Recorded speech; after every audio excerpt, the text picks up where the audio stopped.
too far. My way of making a successful recipe is that if you could take this and like make it 5 different ways and, depending on what you have available, I think especially during the pandemic, I really learned to cook with like whatever I had on hand. And so, I'm going to tell you a couple variations that you can do for all of the recipes. So you can use cubed hash browns, you can use regular potatoes, you can change this up and use chopped sweet potatoes. The way that you're going to tell if this is done is if your potatoes are cooked enough. So if you're using like a regular potato or a sweet potato, if your potato is soft enough, you can pierce it with a fork, then it's good. I like doing this way because it gets kind of a nice, not so much a crunchy topping, but a little bit more of a, once we remove the aluminum foil, it will get a little bit browned on top and it just makes a really nice, it won't be super crunchy, but it'll be browned a little bit. So really for the cook time, if you're using something else, just go until your potatoes are cooked, okay? All right, so I have one 20-ounce bag of hash browns. I'm gonna add. And this is great for breakfast or dinner. It doesn't have to be breakfast. We used to make this for dinner all the time. It also freezes great. So if you want to prep everything and even freeze it and then bake it off on that day, you can, which I think is really nice, especially when life just gets kind of crazy busy. Another thing that you can sub to is that you can sub the vegetables. So I'm making it with onions and peppers because that's kind of, there was a couple things with the original recipe from Ellen is that she used hash browns, she used tofu, she used peppers and onions, and that's pretty much how I got started with that. But if you want to use cherry tomatoes, or if you want to use cauliflower or broccoli, those are great options to kind of play around with as well. So I just have my hash browns. I'm going to add a chopped red onion. Now you can use yellow onion or whatever onion you like. I always gravitate towards the red onions because they're technically the best antioxidants, those really colorful, vibrant items. I know that sometimes people like white onions or yellow onions for flavor, but that's why I always use them. It's just an easy, I don't even think about it. So if you want to use something else, that's totally fine. I just use red onion for everything. And then I have some other peppers chopped for the fajitas, but we're going to use just the red pepper for this. It's just kind of diced loosely, but you could use, any color that you'd like. Like I said, I would put tomatoes in this if my husband was a tomato fan. He is not, so I always leave them out, being nice, because then he will just pick around it. But if this was just for me to enjoy, or if I had someone at home that liked tomatoes, I would be definitely adding some cherry tomatoes to this. All right, and then I will just kind of give it a nice toss quickly just to kind of incorporate those vegetables. Now for the protein for this, I'm going to use a block of tofu. Again, that's kind of what she did at the original recipe. It was kind of a breakfast casserole dish. So the tofu is very similar to like a replacement for eggs when you think about it. But if you are following a low fat, whole food plant-based lifestyle and you are not wanting to use tofu, or if you're allergic to tofu, you could also use, a can of chickpeas or a can of white beans, or even black beans works great with this. Really, whatever bean that you want to use, there's really not a wrong way. You also could use lentils. I would just say probably not red lentils because they tend to dissolve when they cook, but if you want to use green lentils or brown lentils, that works too. But I find that this is a really filling dish, which is really nice too, because it's the ingredients are pretty simple, so it's kind of an inexpensive one. So I'm just going to grab my tofu. And if you've taken a class with me, you always know that I always buy this 2 block tofu. I find that they sell it at Trader Joe's. They also sell it at the regular grocery store. But it's really nice because if you are, if you're trying to watch your calorie intake, or if you are only 2 people, you could cut this down and then you have one of them completely contained instead of opening up a huge block. This does call for like a bigger block though, it's 16 ounces. But if you have 15 ounces or 12 ounces, like it's not really going to change the per se recipe. Again, use whatever you have If you only wanted to use half of this, you could. And then that would, of course, lower the calorie density of it. You also could add mushrooms, trying to think of some other things, tempeh. Really, it's kind of up to you. So this is just a block of extra firm. I'm just gonna release the water. Just let it drain off. I actually don't even own a tofu press. That's one thing that I think a lot of people gravitate towards, is having a tofu press. I don't even own one. I can't tell that big of a difference. I'm not air frying tofu, if you've taken a class with me either. So I like the water that comes with it. I'm not trying to get it crispy. So you don't have to do anything like that. So this is the one block. I'm going to put 2 in here because this is a pretty big breakfast casserole. And I'm just going to use my hands to crumble it. I think that's the best tool. So you can just use your hands. If you wanted, go ahead.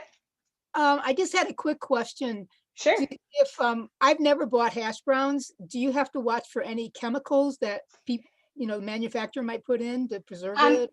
I would say just make sure there's not salt added. Sometimes if you buy the hash browns from Trader Joe's, they do add there is like an extra dextrose, which is to make the potatoes not from going brown per se. They put for color. But there is a couple brands that are just potatoes. So depending on where you live, you may be able to find ones that are just one ingredient potato. I know that in Pittsburgh, Shop and Save actually has that, where Giant Eagle doesn't. And so I'm always kind of figuring out where around me has stuff, but just read the ingredients and double check. And if you can't find it, you always can just dice up potatoes, or you can even slice them thin and make them more like scallop potatoes. It's another twist on it. And kind of see. But yeah, always read the ingredients. They even hide it in the tricky things that you wouldn't think, which is a shame because it should just be potatoes. All right, so I'm just kind of folding in, this is a good one too if you have little ones at home. This is a lot of fun to do with them. Like if you have kids or grandkids over and you're looking for something fun to do on the weekend, like brunch, and make it special, I think that's kind of a really great go-to recipe.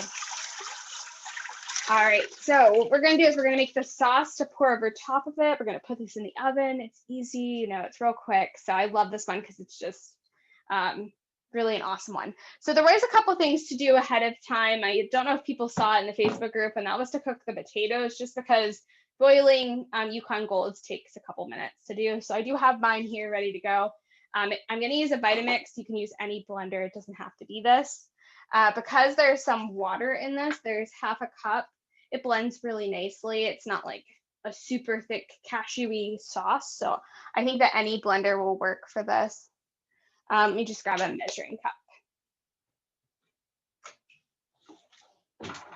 So I have an older Vitamix here. So I'm just gonna I like to add the water in first always, just because that kind of helps your blender out. I'm on the NHA board with somebody who's on the Vitamix board, and she has all the tips and tricks for the Vitamix. And so so I'm always like just asking her things. So always it's a good idea to put the liquid in first, is kind of a tip that she's given me. So we're gonna add 4 cups of Yukon Gold potatoes with the skins on. Yukon Golds are, and that's okay if your cats are in the message box, that's totally fine. Yukon Golds are really awesome because they are soft. They're a really great one for making sauces. If you can't find Yukon Golds, you can use like russet potatoes.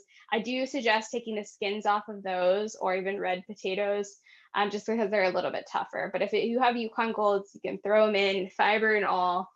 The more the merrier. So I have 4 cups here. It makes a lot of sauce, but we're coating a lot. This just makes a great sauce in general too, that you can make besides this recipe, as a heads up. And then I have 2 large cooked carrots. Now this is really like, I just eyeball it. This is gonna help really with the coloring of it. We really want it to be kind of an orange color. So Per se, just grab 2 large, these were really, really thick carrots that I got. So one like massive carrot is probably good for the ones that I said, but just eyeball it. You know, we don't really want to taste the carrot in this per se, but really get that vibrant orange. Where can we find tips and tricks for the Vitamix? Can you guys hear my dogs barking? I'll let them out there. Too noisy. My husband should be walking in the door any minute to take care of them. For the Vitamix, you can go to the website online. There are tons of videos too for tips and tricks. And this is a really old model. It's the, I don't even know if you can buy it anymore. I don't even know if there's a point to tell you guys the brand, but they have all new ones now. They have ones with like the KitchenAid attachment, like a food processor attachment. They have ones, all sorts of ones. So I am looking to probably upgrade my Vitamix, and then I'll be able to tell you guys a little bit more about if you guys were going out and purchasing one now. But I would just go on their website, and they have like tons of tips and tricks for what they have out now. That's a good question though. All right, so I have my potatoes, my carrots, my water. I'm gonna add miso. If you guys have been following me, you also know that I like to use miso as kind of our salt substitute. If you don't have it, it'll be okay, it'll work. It's just what we use in replacement for salt. It does bring out a level of flavor, I feel. And I always use white miso for mine. So it's 2 tablespoons, which seems like a lot, but it makes a pretty significant amount. So again, if you're making this for like a cheese sauce replacement, you could half this and only put in the 1 tablespoon. I know it sounds like a lot, but it does. This feeds a lot of people, and even like my husband, who's like the empty pit, who just could eat everything. It takes him like a while to get through this, even if he was just eating this on his own. So it does serve a lot of people.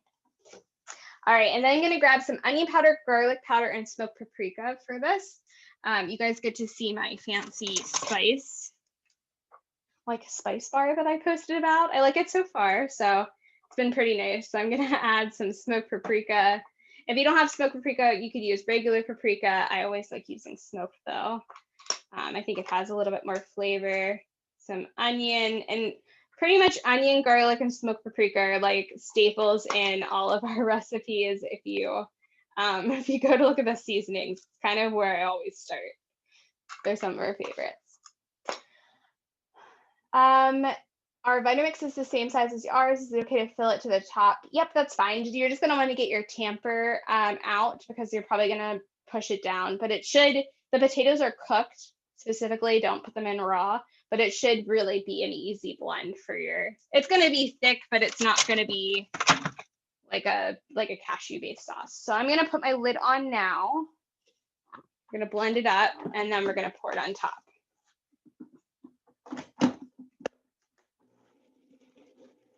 See how easy it's kind of, I said easy and then I got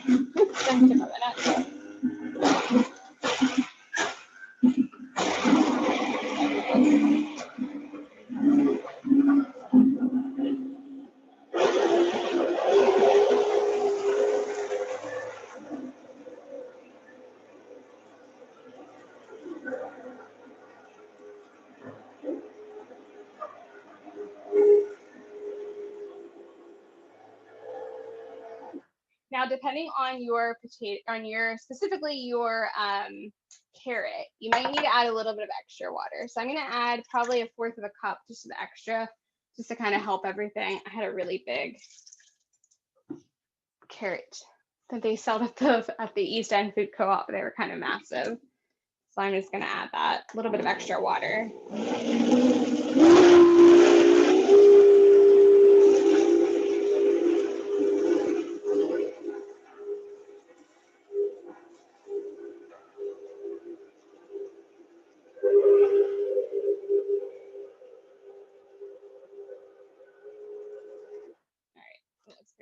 So it should be pretty thick, but and it should be orange.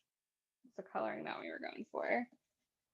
Kind of like a nacho cheese sauce consistency is what I'm looking for. how many pounds of potatoes are 4 cups? I'd have to double check on that and get back to you. I just cube them up and cook them and then measure them after. So I'll have to double check. Okay, does anyone have any questions yet? Okay, still doing okay. So then all I do is I just pour probably about half of this, and then I'll take a spoon and just kind of incorporate it and then pour the rest of it on. And you just want everything to just be kind of coated in that sauce. And then what we're gonna do is we're gonna put some tin foil on it, or if you have an oven safe lid, you can put that on, but it does need to be sealed just so it doesn't burn, I find. And you can preheat your oven now. It goes in at 350. So I'm gonna do that before I forget. Actually, I might put it in my big oven. And this one too is that if you want to, is that you can cover this and put this in the refrigerator and bake it tomorrow morning, or you can even freeze it. It doesn't have to be, baked per se tonight. So depending on where you're tuning in from, I actually might save this for tomorrow morning. So I'll just cover it and put it in, and then I have breakfast or dinner or, several meals done. All right, so this is kind of mixed in pretty well. I'm gonna add the rest. And another way that you can change this up, if you go to the notes section of each recipe, I gave a little tips, is that if you make this more of an adult casserole, you're not serving little ones, some hot sauce is really nice in this for a little bit of heat. Also some salsa mixed in is kind of nice. It just makes it a little bit of a Southwest spin on it, I find. And we also add like green onions whenever we serve it sometimes, just kind of change it up. Like I said, you could use potatoes, you could use beans, you can kind of play around with what your family really enjoys. All right, and try to get all of that sauce out. This is my biggest gripe with this Vitamix, is that it's kind of hard to get everything out of compared to the wider ones.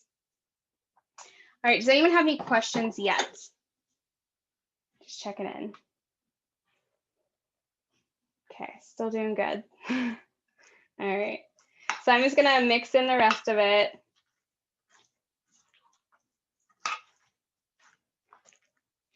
Like I said, you could put tomatoes or mushrooms.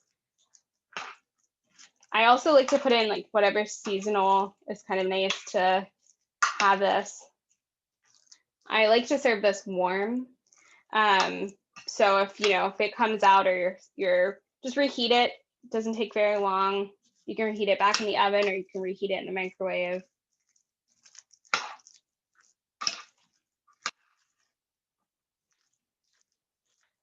right, looks pretty good. And I just spread it out kind of evenly so that it bakes.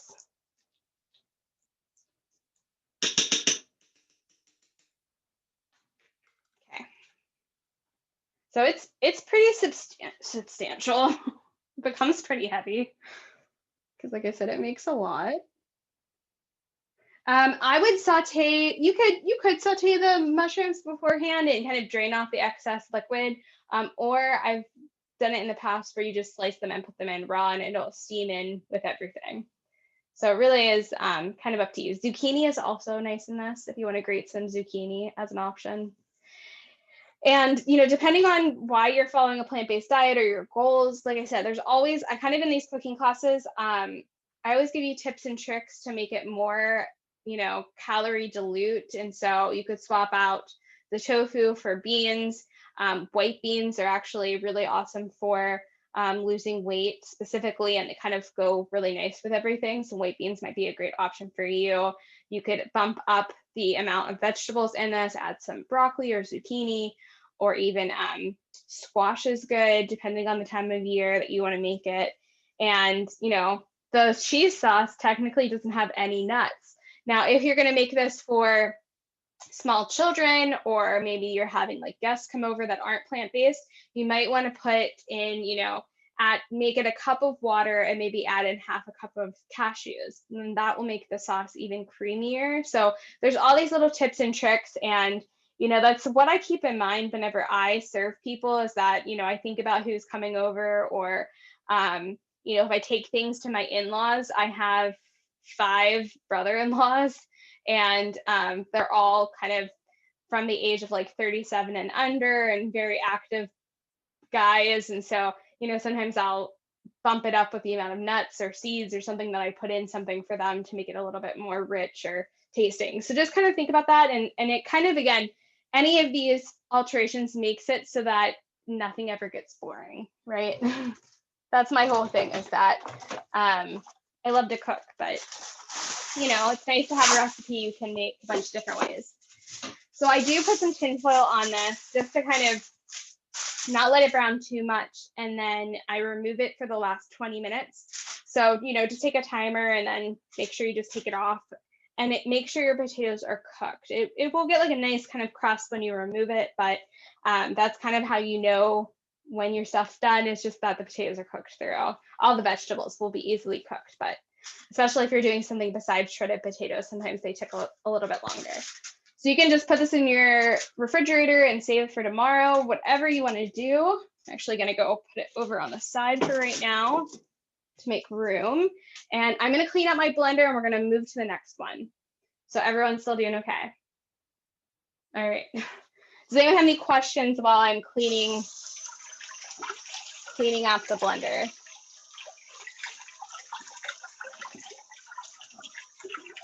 Can be about anything. If you have any questions for Dr. Greg, or I'm interviewing him next week, you can let me know in the chat. I'll ask him whatever you guys want. I have him for around a half an hour. That's exciting. Do you have any topics that you specifically want to talk to him about? I kind of have figured out how I want to start it, but my goal is to get through these 2 cooking classes, and then on Sunday and Monday, really sit down and kind of go through. I asked in the Facebook group for any questions. So I kind of want to sit down and kind of go through those and make sure I pick out some really good ones. And then, hopefully everything goes well. I need to test out, make sure everything on my end records good and I don't have any hiccups. Because he is booked up. My interview with him is at 7:30 at night, my time. And then he is on to the next person for half an hour periods. And I think I saw his calendar when they sent me to schedule it, and he is just in and out of interviews all day long. So I want to make sure I use the maximum amount of time I have. So nothing I can think of off the top of my head for questions that I have. But if you guys have anything, now's the time to ask. Because sometimes when he does those Q&As on Facebook and YouTube, there are so many people on that I've asked questions in the past, and it's I don't think they even see it. So it's nice to have. All right, I'm just rinsing this out because we're going to use it again. Make sure you rinse it out pretty good. The next dish is not bad if you don't rinse it out 100%, but when we get to the cake, you're going to want to make sure it's all taken care of. You don't want potatoes in your, although we are going to use a potato, but you guys know what I mean. Not a sweet potato. All right. Okay. I did soak the soy curls too. So if you're using soy curls for the 2 recipes that are coming up, you can even do this now while we make the next one. But just take your soy curls, measure out the amount. It was 1 cup for each recipe, so 2 cups total, and just fill it up till there's water kind of so it's on top, and put them on the side. They'll kind of plump up and become rehydrated. But if you're not using soy curls, there was other options for beans. So I do have this sitting on the side. This is something else I'm doing. Hi, Brittany. Yes. How are you? Just a quick question. My camera's not that great. I'm sorry. It's okay. Can I use jackfruit instead of the soy curls? Yep. Yep, jackfruit's a great one too.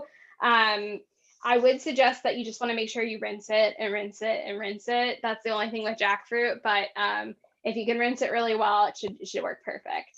Okay, it's already cooked. Like I've already got it. Like it's Now just have you used that bag before? Yes. Okay. Do you like it? Yes. Okay. It's this brand. I hold on Oops, one just a second. minute. It's this brand. Let me How come see. I can't do it? This brand. I just bought some off of Amazon a couple months ago, and I can't stand it. I can't stand it. Oh, really? And it's really hard for me. So I bought this. Is it this one? No, it's this Okay. one. It looks Can you kind see of- this? There. Okay. Yeah. Now, I I'm don't know from if I've seen that Canada. one. Okay. This So- one is I got off the Amazon, and it's just Yeah. it's just not good. No, this is good. We use it all the time. All right, if you like it, then yeah, definitely you can use it. But you've never heard me talk about this brand because I don't like it. But I don't know. Maybe Well, I got a wrong bag. I've tried jackfruit. Usually it's canned here.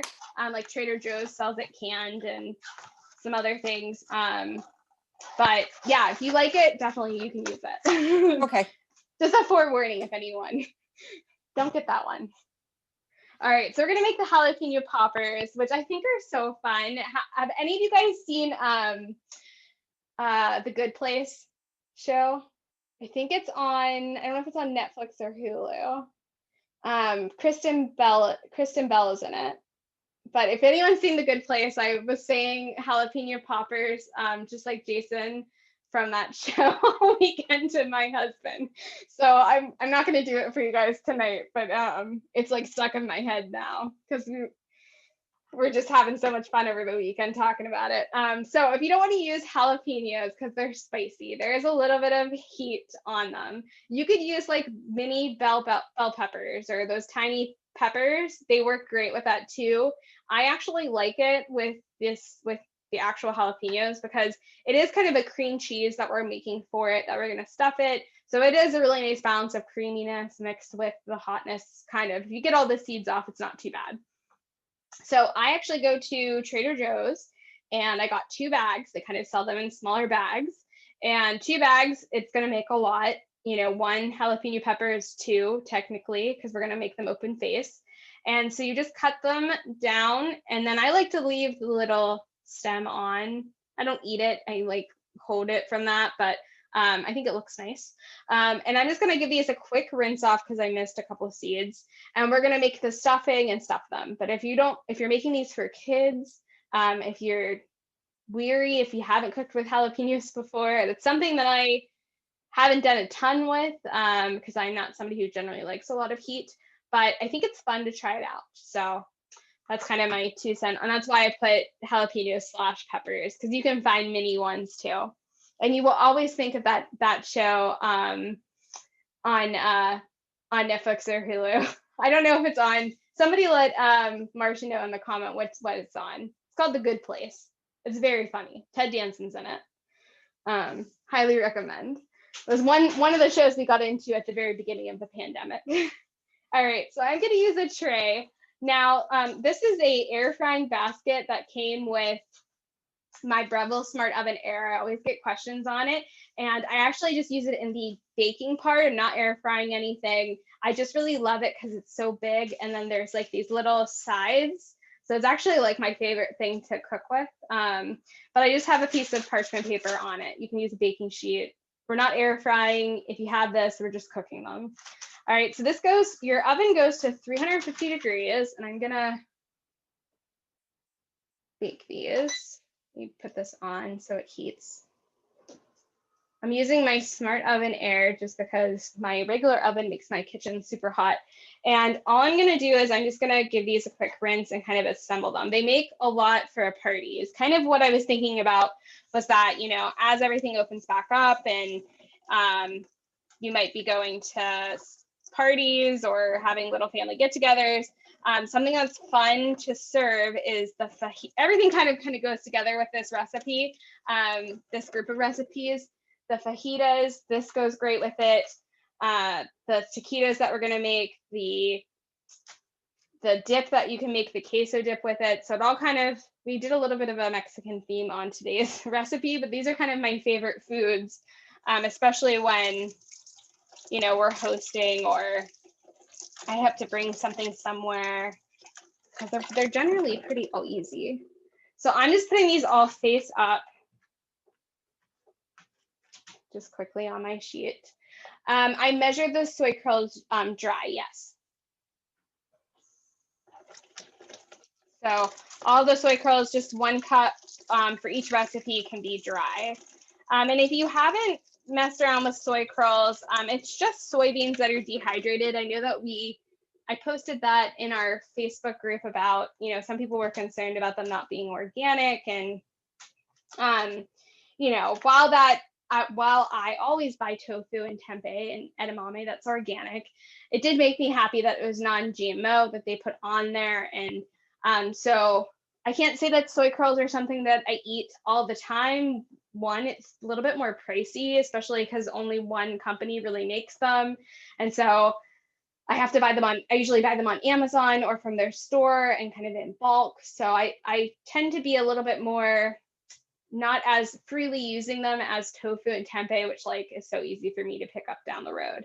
So we eat them, but I wouldn't say eat them like every week or every other week or every month. It's just kind of, oh, when I get a hankering for something, we'll use it. They are a phenomenal chicken replacement. If you guys have never shredded soy curls, it's a little like, what? This is soy, you know, it's kind of one of those things with your mind. It does have a very meaty kind of texture.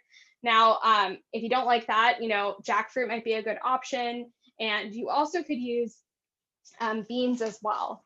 So if you're worried about them not being organic, you can even just use beans. All right. Sorry, someone got kicked out, so just letting them back in.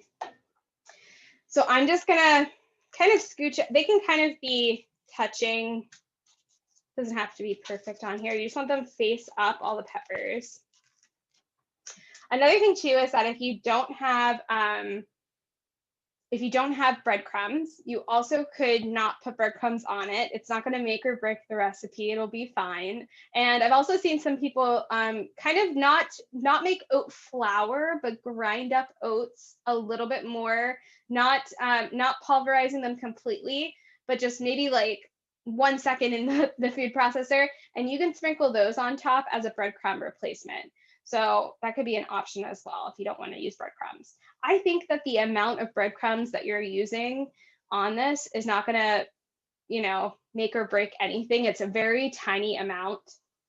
You're literally just sprinkling them on top. So I use the breadcrumbs whenever I make these. And you can use whole wheat breadcrumbs. You can use gluten-free ones. They even make breadcrumbs that are chickpea. Just grind up chickpeas that you can buy now. And so, you know, whatever you have and want to use will work. Okay. This looks awesome when it's on a platter too. Now, this is one of the dishes that I would say that you would want to make and probably not make hours in advance. The only thing with this is that, not that it's not edible, but the cashews they are white to begin with, the cheese, cream cheese that we're gonna make, but then it kind of gets a little bit darker. So if you're not using breadcrumbs to kind of hide that fact, I mean, this might be one that you wanna serve immediately. So just as a heads up for that. Because I noticed with when you bake the base, once they're stuffed, that gets a little bit browner. Another thing too is that I like this because, you know, you could use white beans or cashews or sunflower seeds, and you can even do a combination of all three.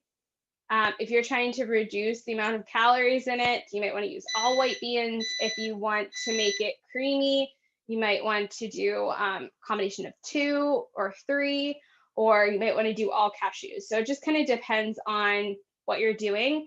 Now, because the cashews are blended up into a sauce and we're not roasting them. I know Lulu's in here. She just did a presentation with Plant-Based Pittsburgh we talked about roasting nuts. Because it's kind of like a sauce and a cream cheese, you don't have to worry about heating it at a higher temp because it's not really going to get dark enough to really roast. So that's one of the ways that it's fine. And adding that breadcrumb layer on top, it's like another barrier kind of protecting the nuts. So you don't have, it doesn't really produce the same glycotoxins as roasting nuts. So if you're confused on why the temperature is 350 degrees, that's why. Okay. All right. So I'm going to grab my blender. I am going to use cashews. To be honest, that's the best, creamiest version of this, but you definitely can use whatever you're comfortable with. And it does make a lot. Like I would not be able to eat that many to begin with, even if I wanted to. So I usually will do this for a party or a get together with lots of people. I probably would not make this many for just me and my husband. Now you could just half this recipe and it would just be half a cup, but just as a heads up. So these are just raw cashews that I'm measuring out to be around a cup.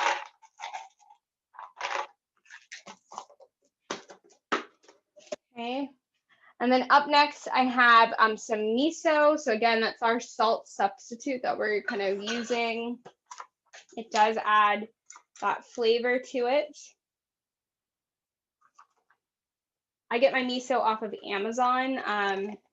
So it's really an easy buy, but they also sell it. There's an Asian market in Squirrel Hill, which actually sells the same exact brand that I buy. And so when I can get down there, I will just, it's cheaper to get it at the grocery store. So sometimes even grocery stores will have the miso, even the one that I get specifically. So just keep an eye out on that. Usually it's always in the refrigerated section. And then I'm going to add onion and garlic powder because you guys know that's kind of my go-to spices for starting out. So I have some garlic powder that I'm going to add. And after you make this recipe too, I've made a lot of this so many times that I can just eyeball stuff now. Whole Foods has the miso. Marcia said her husband really likes it spicy. I've added something to make it spicy. So yeah, so if you want, you could also add like red pepper flakes. You could not be really careful with getting all the seeds out, right? That's the part that's hot. So you could be a little bit more relaxed on that. It does have, it's not like super spicy, but it does have, even if you get the seeds out, like a little bit at the end. As my husband was eating it, at first I don't think he was like ready for the spice, and then he preferred this over the mini poppers, like the regular peppers. Yeah, miso. Okay, perfect. All right, so what's up next? I have some nutritional yeast. Now this is, optional, but I do find that it does add some extra flavor. I always get the unfortified brand. It has extra B vitamins, so I'm always happy about that. Even the unfortified has B vitamins. And then I like some lemon juice. This is going to help kind of cut and make it more cream cheese like. So you can get lemon and squeeze it yourself, or you can just buy lemon juice. And because I'm like always cooking nonstop, I just get it pure lemon and just have it available. So this is 1/4 cup. It's going to seem like a lot. And then there is a teaspoon as well. So it's like a 1/4 cup and a little bit. All right. And then we're going to give that a blend. Now this is going to be nice and thick. If your Vitamix is having trouble, you can add a little bit of non-dairy milk. You can add a little bit of water, but we want this to be cream cheese texture. So it should be pretty thick. And then you can use breadcrumbs and chopped chives. The chopped chives usually I put in at the end when they come out of the oven. And you can use fresh or dried. It doesn't matter. It's a personal preference. It makes it look really pretty when you plate it. But I'm going to make, like I said, you can use water or a splash of non-dairy milk if it's having trouble.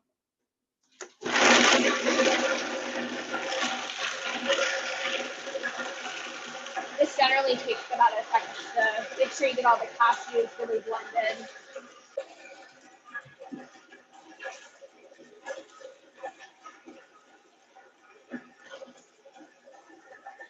Now you could add in some white beans, and that would also make it nice and creamy on top of this. It kind of, you can play around with the spices too that you prefer, that you like. You just want it to be a thick batter for it.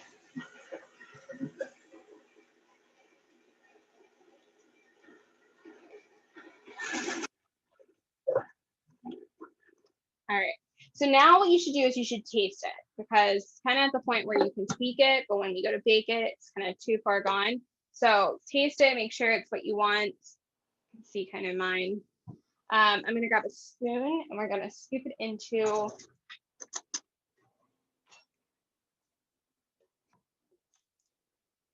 And if you like the texture, I mean, you don't have to make it really smooth. That's kind of a personal preference, but I just take enough out to kind of fill the boats. Not overfill them, but enough that it's, she goes up close. So they're filled. I mean, it's the same idea before even you were plant-based, right? You kind of would do the similar item. It's the same even with being plant-based. Cooking is kind of, you know, just because you've changed the ingredients, like methods can still be really similar. So this could take a little bit of time to fill up. So you can, you know, keep that in mind if you're doing this for a party or something. You might want to make this ahead of time and keep it in the fridge and then just assemble. That kind of saves. And then it will all depend on how big your jalapeno peppers are. Generally, when I get a bag from Trader Joe's, there's like a mix of large and small in there. If you need to make more, you know, depending on if you got all really large ones, you might need a little bit more filling, but the filling is really easy just to whip together. It generally makes enough for 12 that you've halved.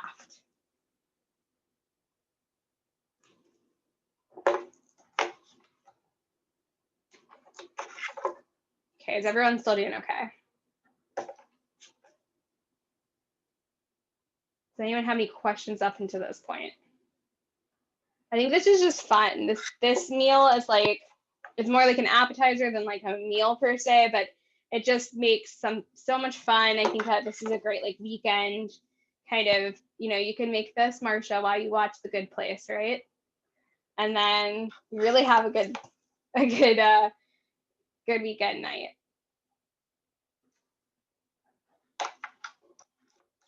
Looks delicious and very attractive. Yeah, I think that you know, finding things that look like what they were before being plant-based will help, and it'll help the members of your family that aren't plant-based kind of accept it a little bit more. I know that originally when I started this, I was whole food plant-based about 6 months prior to my husband doing it. And, you know, at the beginning, it kind of was like, well, I'm just going to do what I need to do for my health.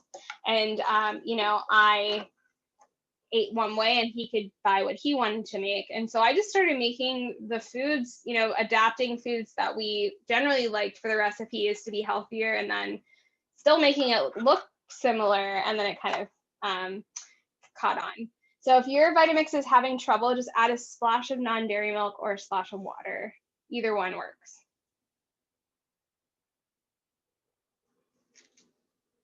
This is like also like one that's pretty impressive and pretty easy, especially if you make this cream cheese mixture like ahead of time, or this cheese mixture ahead of time. It can be really easy when you go to whip it together.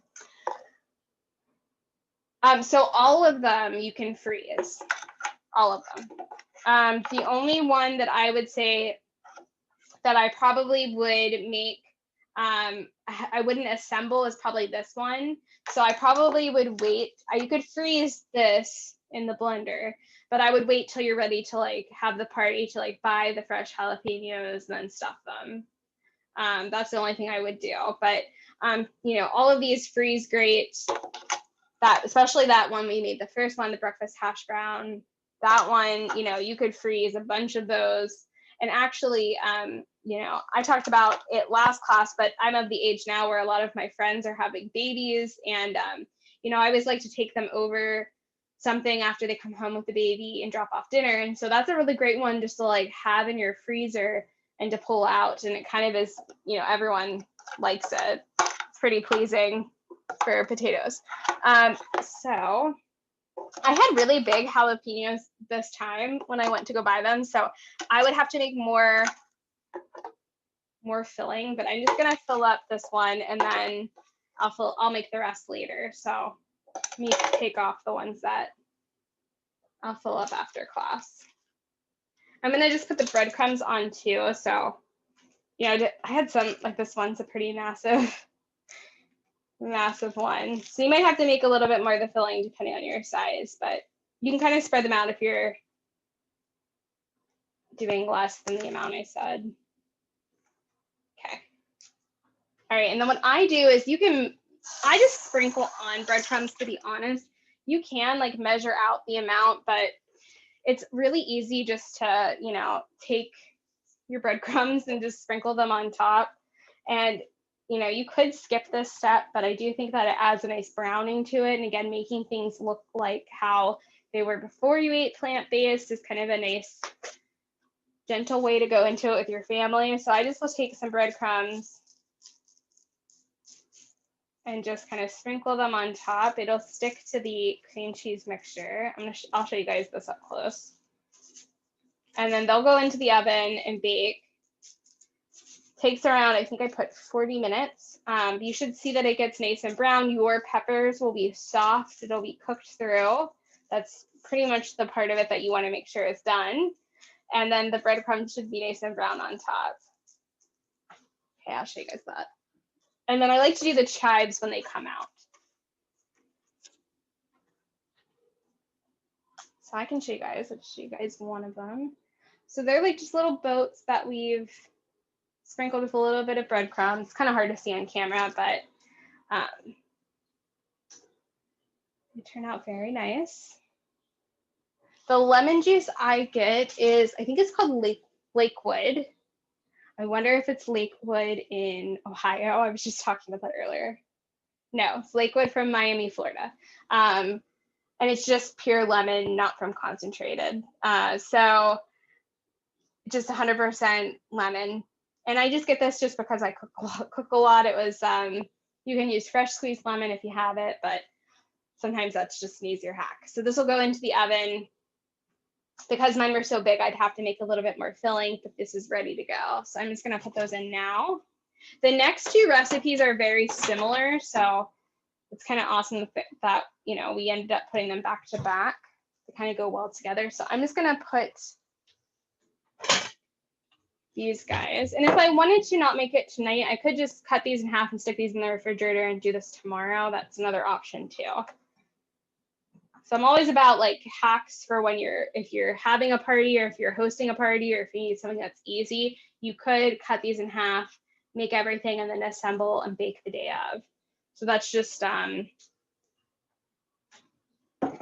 know, I'm always the only one that cooks in my house. And like when we have a party, I always tell my husband makes the yard look nice and cuts the grass, but I'm always the one like doing like 6 different recipes at once. So I need it to be like simple and easy to do. All right, so the next one up is actually my favorite. Well, I don't know, a lot of them are really good tonight, but this one is a lot of fun. And when I made this, my husband was like, oh, these are just like the ones my mom used to get me at Sam's Club or, you know, as a kid that I never thought I was going to get ever again, because they are so good and they are,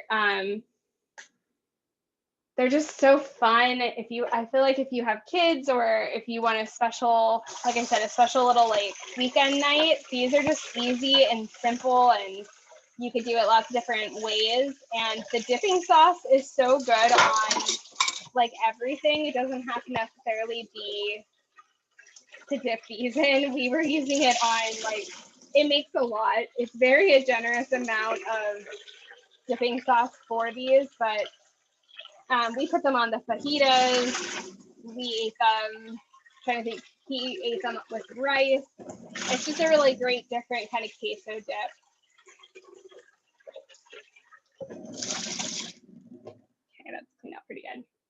And what we're gonna do is we're gonna shred our soy curls. So are a lot of you guys using soy curls tonight? So it's for all my people that are using the soy curls. If you've never shredded soy curls, you got to pay attention to this part. Not that you can mess it up, but there is a step to make sure they're not mushy. So I'm just gonna move to the next recipe.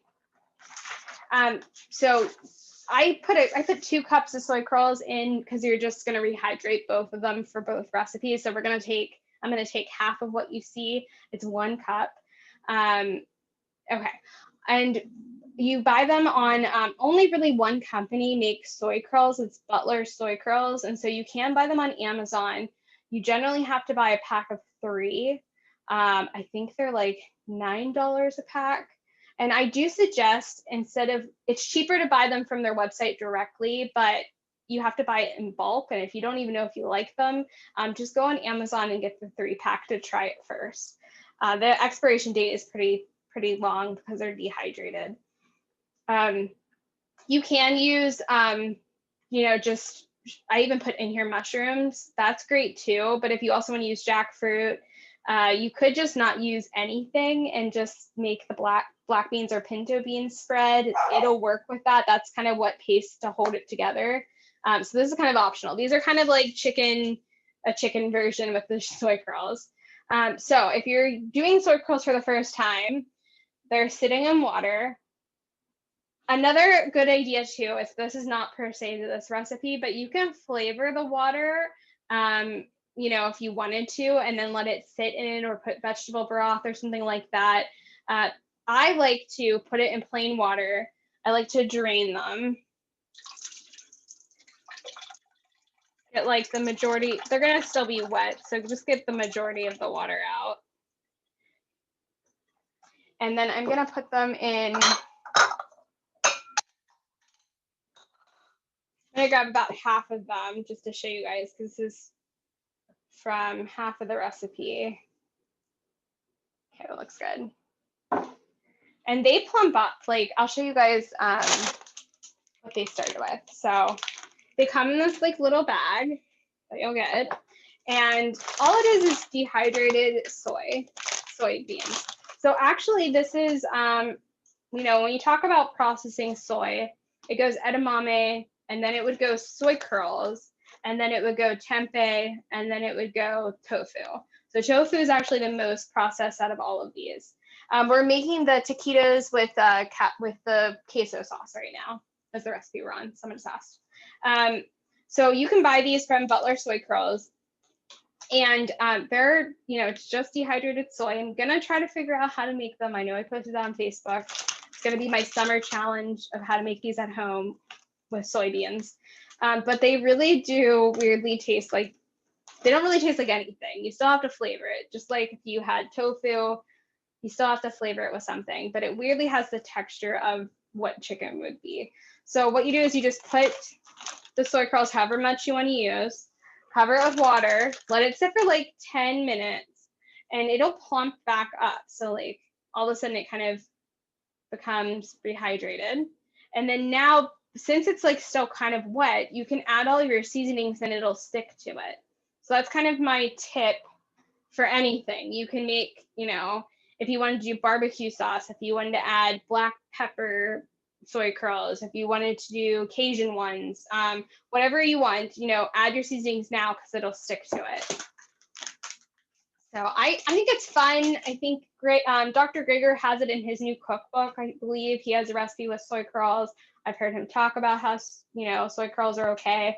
And so I think, every once in a while, I think it's one of the foods that you can feel okay about having, and it's just soybeans. So we're gonna add seasonings. So I have chili powder, onion powder, garlic powder, smoked paprika, and cumin to this. You can change that up. It does not have to be what I have. That is totally optional for what you like. This is just, I find that it has a lot of flavor. Now with the chili powder, if you like spice, there is definitely spicier chili powders on the market and more mild ones. So my husband actually has one that's called like Chipotle chili powder, which is like really hot. And I tend to grab that one and forget it's the really hot one, which is not always fun. But you can use whatever chili powder that you like. So if you're unsure about it, you can kind of play around with it. So I'm going to add in our onion powder, our garlic powder, our smoked paprika, which is going to give it a nice color.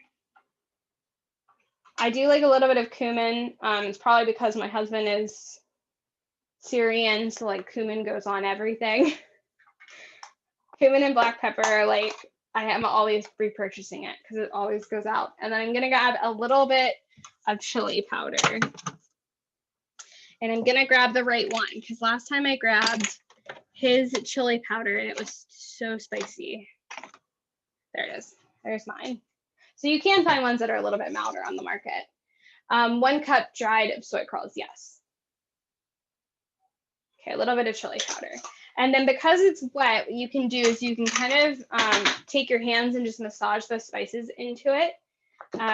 Another thing too that I've done in the past is you can even add a little bit of miso paste, just a little bit, and massage it into it too for a salt substitute. Now this is so packed full of flavor. You don't even, there's miso in the sauce that we're gonna dip it in, so I don't even put it in. But if you're making something in the future and you wanted to add a little bit of miso paste to massage in, that works as well. So I really suggest you guys like play around with the flavorings and spices. Like it's just endless with the amount of different things you can do with it. Now you can just like, if you like pieces to be bigger for this, or if you make tacos, you can just bake these the size they are. But I like them to be shredded because I think, when we're rolling these up and as we're making it, I want it to be kind of resemblant to shredded chicken. So I'm going to shred them. So you want to take your blender, and I have a video on this. It's an older one. I forget it might have been the one I did the soy curls with. But what we're going to do is we're going to add half of the amount into our blender, put it on the lowest setting, and let it go for like a second, just so it shreds it, and then stop it. If you let it go too long, or if you put too much in here, it'll become mush. This is like the crucial part. So I'm going to take like half of what I did. Okay, I'm going to put my lid on. I'm just going to let it go on the lowest setting. So double check your blender before you start. For like, now it's done. Like a second, 2 seconds. And when you look in it, it'll be all shredded now. But it's not mushy. It's still, it's not those big, some pieces are bigger than others, but most of it is shredded down now. Okay. I've done it before where you've accidentally, it's become mush, and that's really upsetting, especially when it's a little bit pricier to get, or you have to like special order it. So that's kind of a tip for mine. All right. So I'm going to put it back into the container just to have.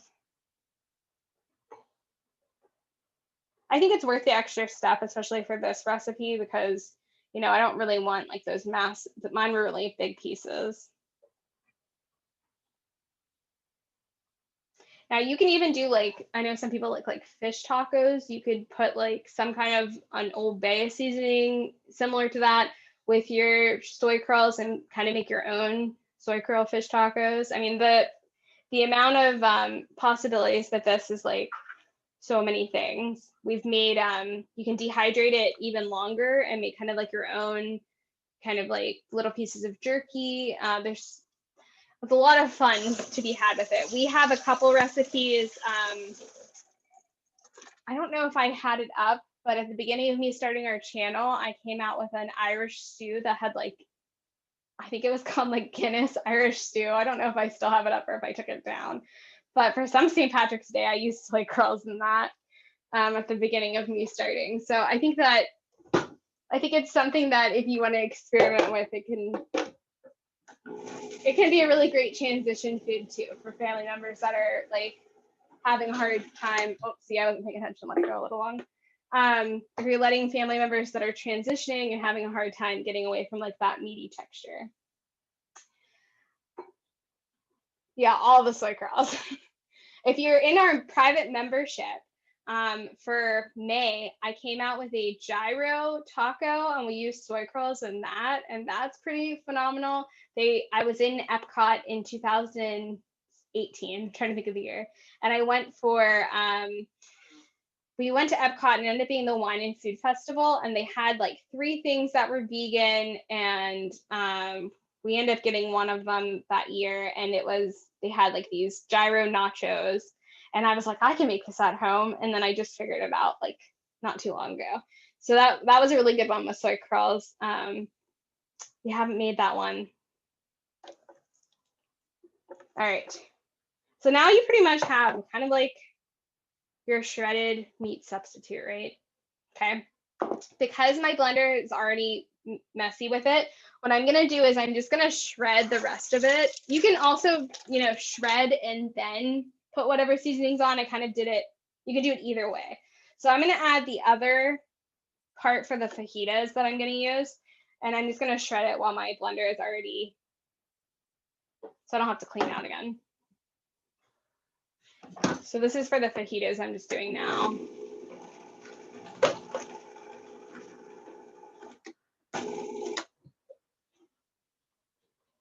And that way I don't have to do that later.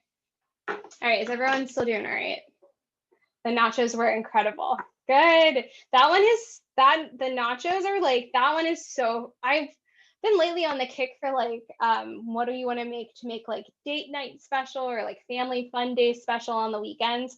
And those nachos are like something that my husband requests a lot. And it's different. It's not like traditional nachos. So I think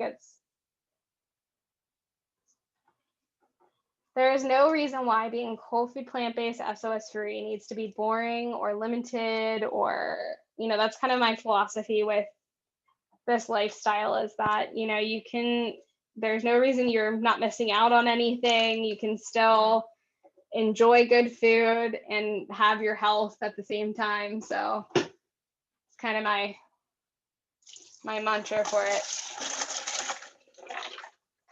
All right, let me blend up the rest. It is necessary to do it in batches. It looks like it might not be, but it makes for a better time with it being shredded. All right, so this is gonna go back into that bowl I had, and I'm gonna set it on the side for when we do the fajitas.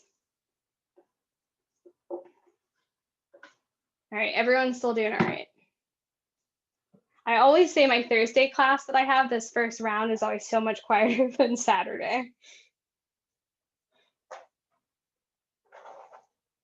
All right, and then this is what it looks like without seasoning on it. So then you could do the same thing where you just add your seasoning. Okay, really an awesome. And if you're using mushrooms, you also could use any mushroom that's really sliced. I put portobello, but you could use shiitake, really whatever one that you like. And you could do a combination of both. I mean, you could do half a cup of soy curls with half a cup of, it doesn't have to be, again, you can kind of cut down whatever you want to be your plant-based goals. All right, so I'm gonna make the queso now. I'm gonna rinse this out real quick. Then we're gonna kind of assemble. It's pretty easy to rinse it out after the soy curls. This queso is pretty similar to the first one we did with the hash browns, except for that we're gonna put in, there's not any carrots in this one. This has a roasted red bell pepper in it. You can buy it in the jar or you can make your own. Either way, if you get it in the jar, I just like to rinse it for like a second or so, because usually it's not one ingredient. There's a couple things. Usually there's salt or something in it when you get it in the jar. So I just will rinse it and then put it in. So it's 2 cups of Yukon Gold potatoes. I prefer it with this. If you're using something else, take the skins off. If you're using Yukon Golds, leave the skins on. It is better with Yukon Golds if you can use it. So if you grab something else for it tonight, next time, try to find the Yukon Golds. So that's around 2 cups. I have mine here, they're cooked. Okay, I have, I should have put the water in first. I have half a cup of water. And again, if you can thin it out by adding in a little bit more water, it kind of depends on your blender, but half a cup of water goes in. I am going to add a little bit of white miso. It's a tablespoon.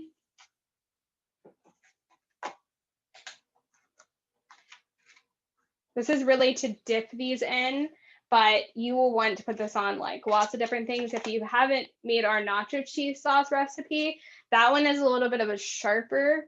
This isn't as sharp. So just to keep that in mind.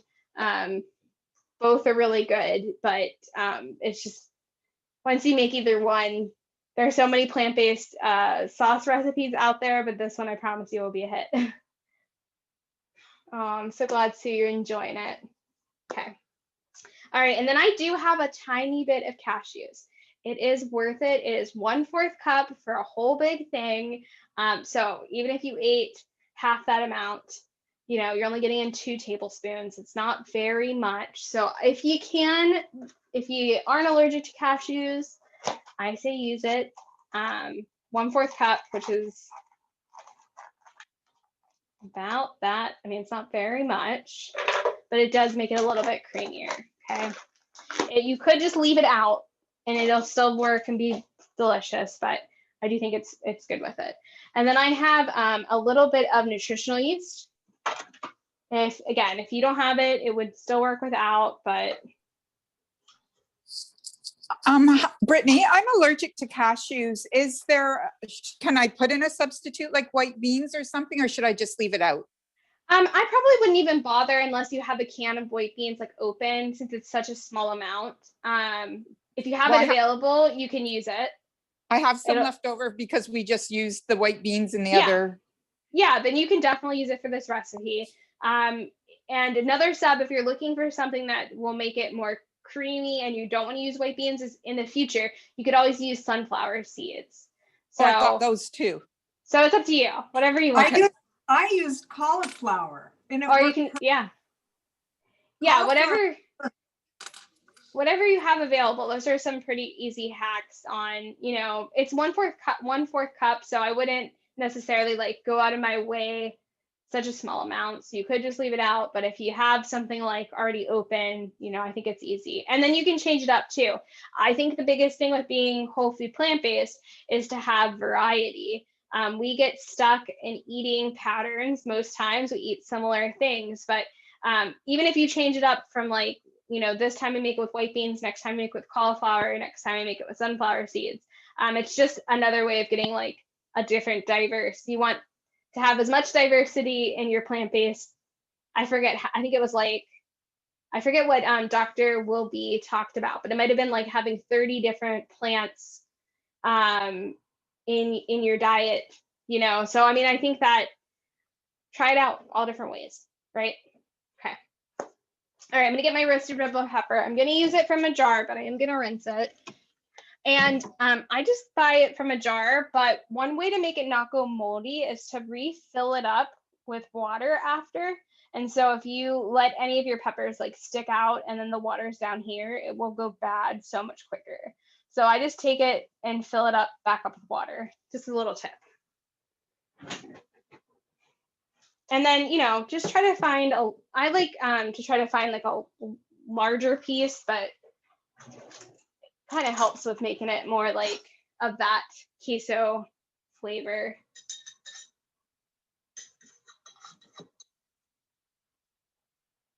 That's a pretty big one. I thought it tasted delicious. I love it. Good.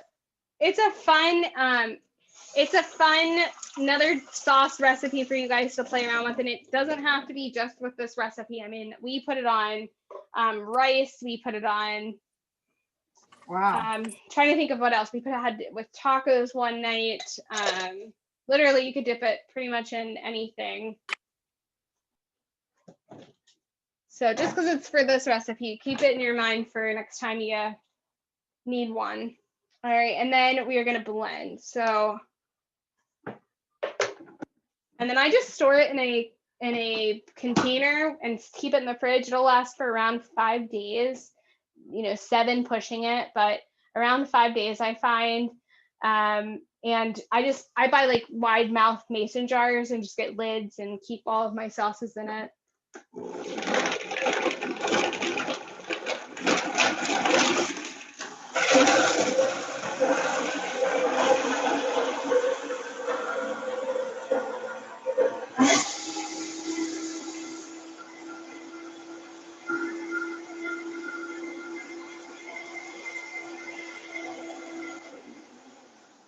Now you can also serve this hot or cold. It's good both ways. Another way, I think in the notes section that I put in there is that you can add in like a 1/4 cup of salsa. Like we'll just put it in I'll pour a little bit into like a little bowl to dip it in, and then just pour in a little bit of salsa in it, even in the middle. It makes it look beautiful, and then it gives it a little bit of a kick too. So that's a fun alteration too that you can do. If you like it spicy, like Marsha's husband, you could chop up a jalapeno pepper, even put that in. That's another option. So there's like always ways to kind of play around with it. But it looks kind of similar to the last color we did, because it's kind of similar things besides the roasted red bell pepper and carrot, but it just ends up being such a great, you should taste it at this point too. You can always tweak it now, but it's hard to do it when, later. So if you need to adjust it, you could add more miso if you needed to. You could add more spices. I'm just gonna grab a jar to show you guys. And it's pretty thick. I mean, it's definitely a kind of like a, I don't know, I can't even think of the word to describe it, but it definitely looks like a queso, thicker cheese sauce. So I'm gonna put the rest in a little bowl. Show you guys, but it turns out to be this like beautiful color. And it's very thick. You could put it with broccoli or, fresh, even as like a dipping, cauliflower, whatever you like.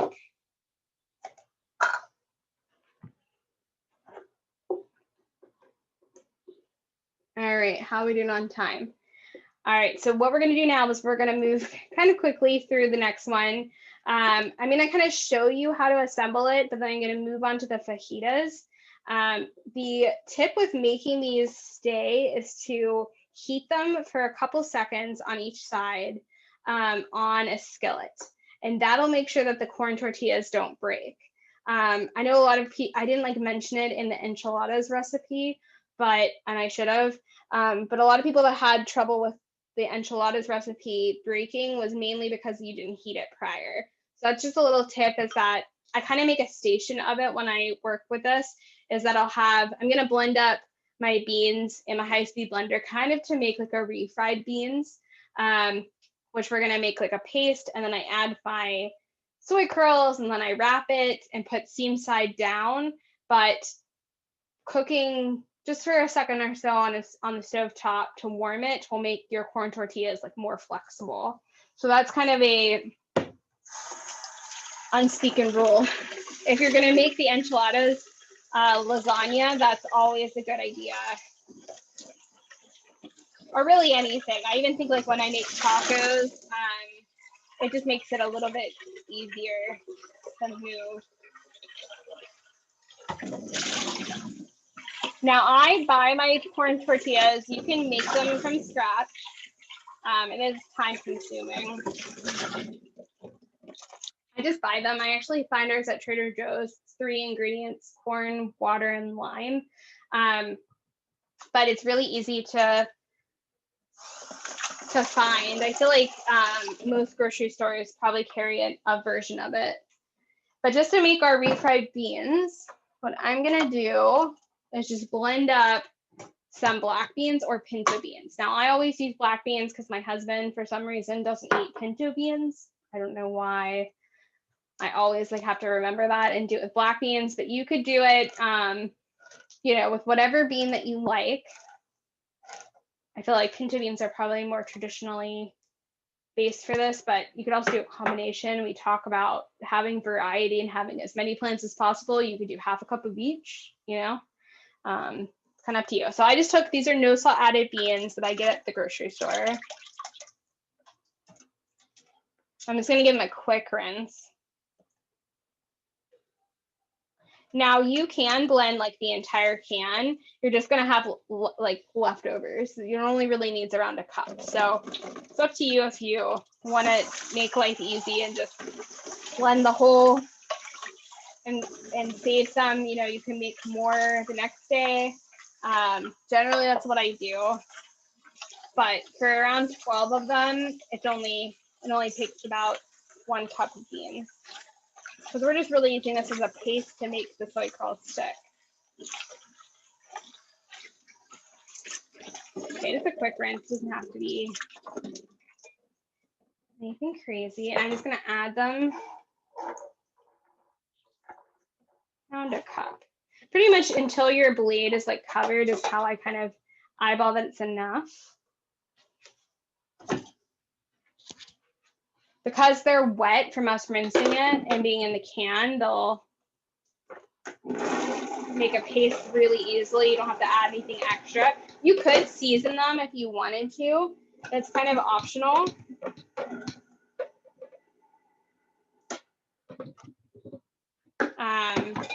Personal choice if you want to add some extra garlic or something in there. Gonna set this aside. All right, and now what I'm gonna do is I'm just gonna show you how to assemble, and then we're gonna move on till I make sure I hit all of ours. So I just get corn tortillas from Trader Joe's. It comes in a pack of 12.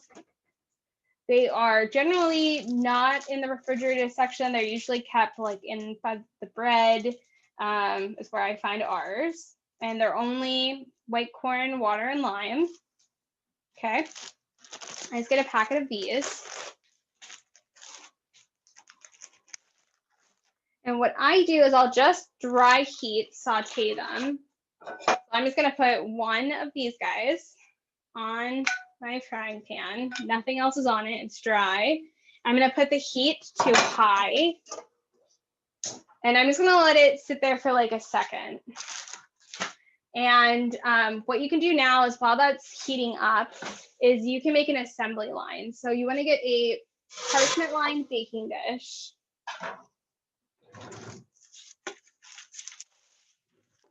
Okay, we're gonna make these seam sides down.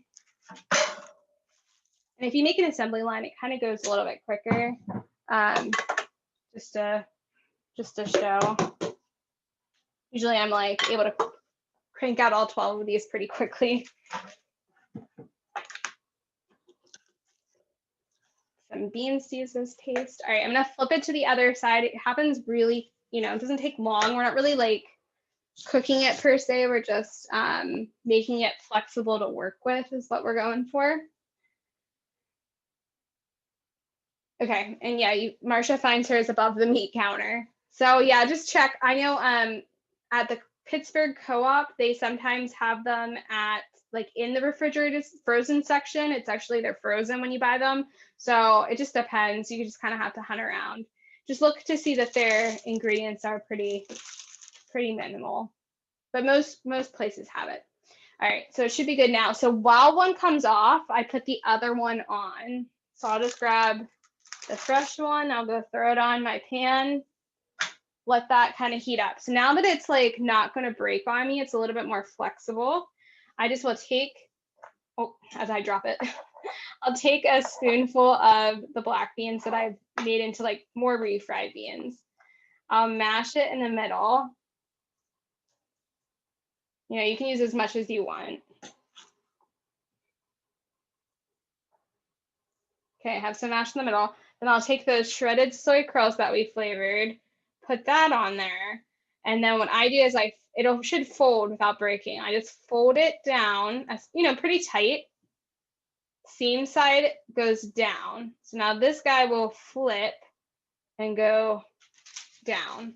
And some of them might break the longer that you let it kind of heat up. The first one generally is a little bit not as, it breaks a little bit easier, but after I get a kind of a rotation of my pan's hot now and I'm moving along, it gets a little bit easier. And then after you make your rows, we're just gonna bake them and they'll get nice and kind of crispy on the outside, not so brown because it's the white corn tortillas, even the coloring, but everything inside will be cooked. They'll be crunchy. You can dip them in the queso. So really an easy, meal or snack or fun treat. So I usually will make all 12, then bake them. And these are just a really great kid food to have for that weekend. I just flipped mine. Again, heating them just makes it a little bit easier so they don't break as quickly. I have a All right, question. Zayn, go ahead. Sorry, for the queso, I know that the recipe doesn't explicitly say this, but how do you feel about like putting the queso on top for baking? Do you think that a good idea? The only thing would be that it might just get colored. So I probably would just heat it in like a saucepan, heat it up. Okay. Or if you have a Vitamix, you could let it heat up in the Vitamix, or you could microwave it. But I like to serve it like warm. And I think that's but I probably wouldn't bake it on top. You probably could put a little bit of it inside if you wanted to. That probably would be okay. And because the soy curls are like wrapped, it's also kind of, it's not going to be, we're cooking at a high temperature, but because they're wrapped, they're kind of safe in there. So that's kind of, again, why we can cook them a little bit higher. You're not really like roasting per se. You're just kind of cooking the outside and kind of steaming and cooking everything on the inside. So I just have my paste, adding in the soy curls. And it's not like a lot per se for each. Then you fold them, seam side down. And yeah, the second one's much better than the first one because my pan's now warm. And if, while you're doing it, if they start to like fall apart, you can just kind of re-roll them. They're very easy to kind of put at the end. They're forgiving. And by the end of it, you'll get really good at it. Your last like couple are always the best looking ones, I find. And be careful if you're heating your corn tortillas, you don't want to burn your hands while you're doing this. So just be careful. And you could put, peppers, or if you wanted to put other vegetables in here. This is a very plain one, but you could put some kind of veg too in there. So I just will end up kind of running back and forth and taking it off and being able to use it. I also like to take some lime, fresh lime at the end when they come out, and even squeeze some fresh lime on it.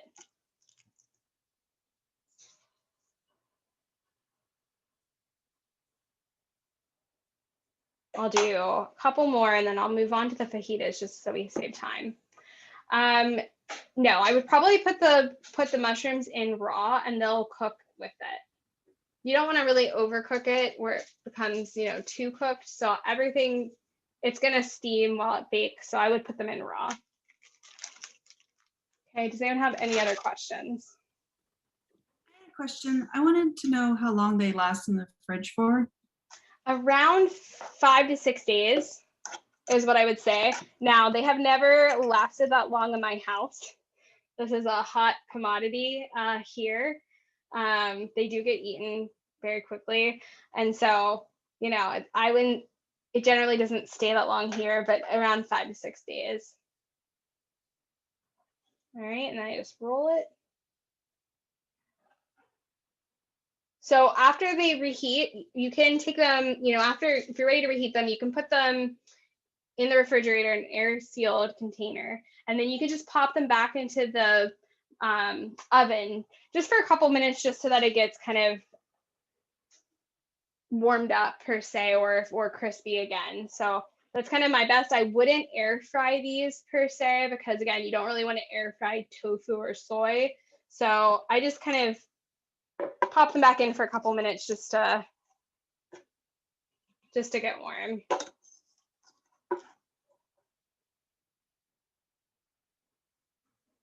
And you can use any beans for this, and you can not use soy curls and use peppers or something else that you wanted to. Shapes should roll up really easy once you reheat them. You can already see like my first one to my last one. See, this is the first one where I didn't heat it long enough, and then see how they get like nicer and not breaking, and the last one looks the best. I always say that first one is like mine for, you know, it's like your test one, right? The texture you're making out of the blender. Yeah, or you can even, if you're using canned beans, you can even just like mash them. It doesn't even have to use a blender. You can even take that route. So I'm just gonna set this aside so I can move to the fajitas that way, because I have half an hour to do the fajitas and the cake. I want to make sure we get to that cake. But you would just keep going until it's done, put it in the oven, and then when you pull them, you know, we made the queso, which you could serve cold or warm. I actually like it served a little bit warmer than this, but we've ate it cold before and it's been great too. So we just use it as a dipping sauce. All right, any questions? That's great. Oh, thanks for coming. All right, so I want to get to the fajitas. The fajitas are very similar.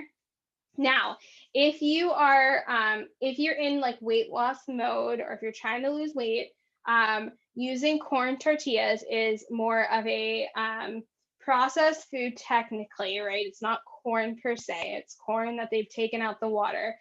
So the fajitas are actually going to be better for weight loss, because you could have them with like rice and not use a corn tortilla with it, or you could, you know, make sure you measure out a serving of corn tortillas, which is 2. And per se, if you're worried about serving amounts. So I'll give you some tips and tricks for this. This is a really great party recipe that we serve a lot. Like you put some guacamole out and salsa and the queso dip, and everyone's having a really great time. All right, so I'm just gonna move some of this aside, make the fajitas.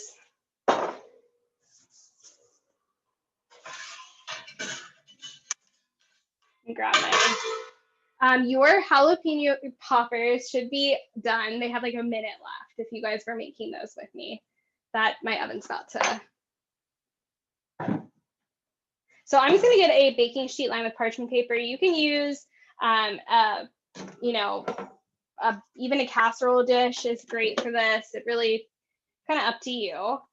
And what I like about this is that I always make these a little bit slightly different. On the recipe, where did I stick the recipes? I did put on here that you could use, you know, soy curls, or that you could use, you know, mushrooms, or you could use beans, or you can use a combination. We talked about how having a diverse plant-based diet is great, so you could use a little bit of all 3, right?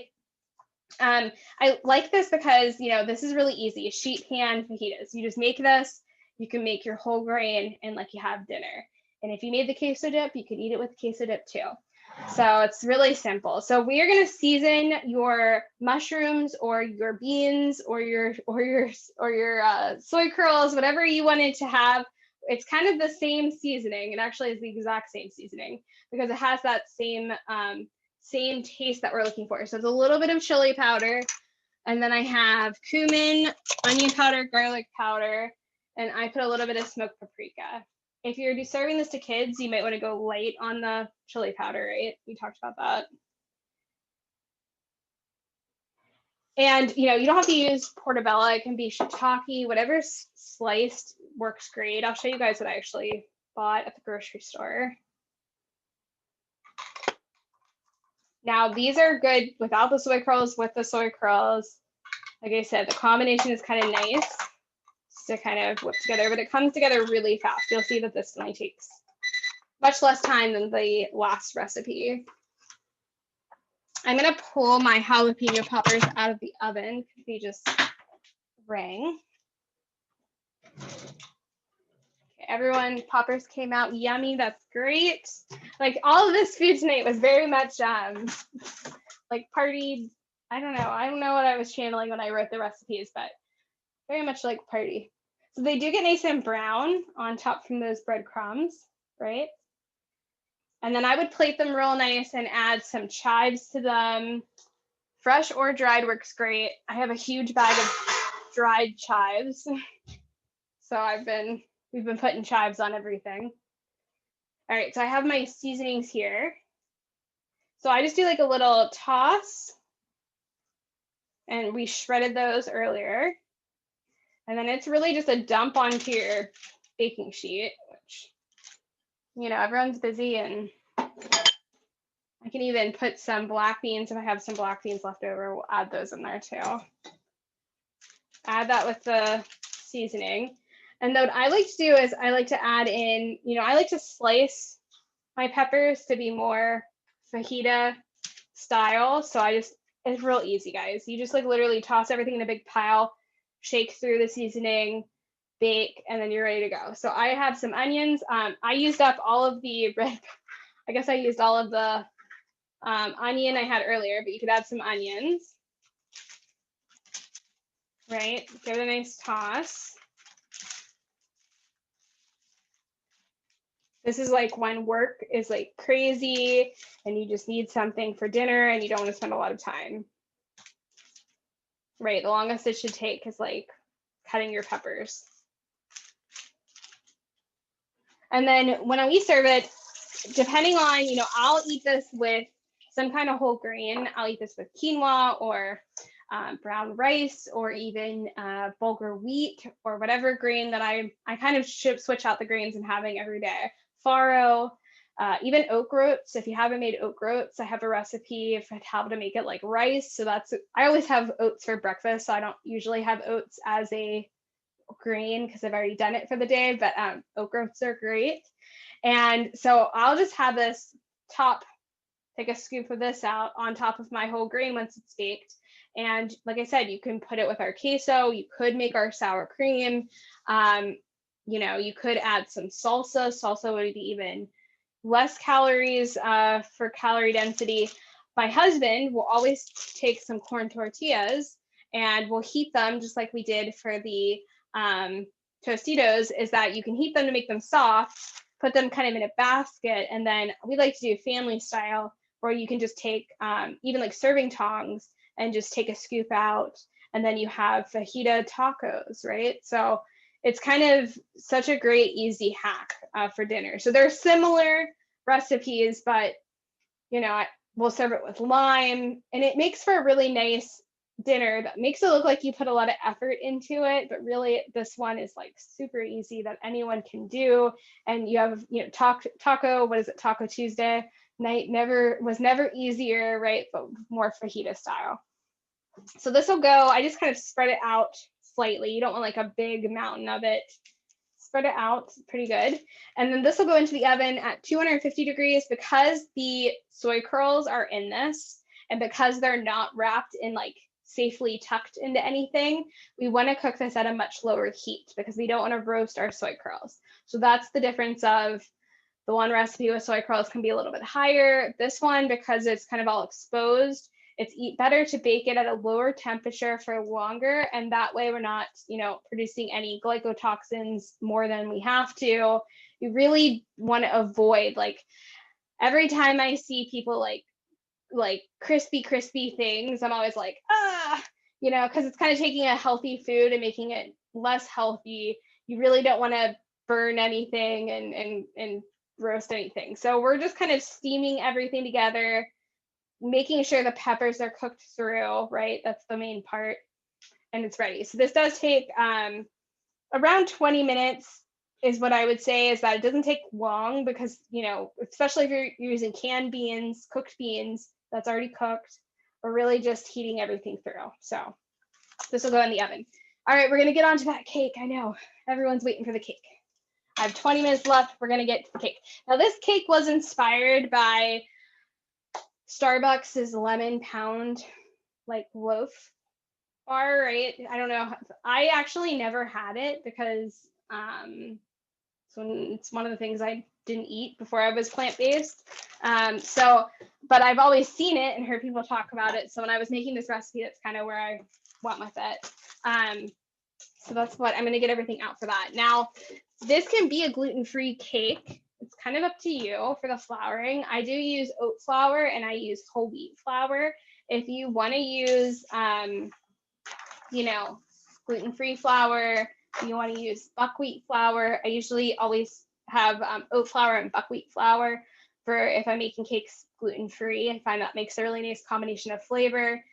You can do it with all oat flour if you wanted to. It does tend to be a little bit more gummier or denser even more when you do all oat flour. So anytime you see me do like, why does she have 3 different flours in a cake recipe? It's to help that the plant-based recipes aren't so dense and that it's a little bit fluffier, okay, as much as we can. This one's actually pretty fluffy, and it makes a massive cake. So my little disclaimer is that if you're doing this in a loaf pan, it'll make like one massive loaf. Like it might, like I would actually put something underneath it because, you know, the first time I made this recipe, I was like, oh my gosh, this is gonna, it didn't go over. It's similar to our chocolate cream cheesecake where it's like, how did she get this in there? You can, what I'm gonna do today is to put this into 2 different loaf pans and make like a normal smaller size. And then this is also nice too because you could freeze one and have one, especially if it's only 2 of us. So that's an option. So you can make 2 loaf pans. You can make one massive one with the wearing word of caution. You could also put this in like a 9-inch square pan. That would work as well.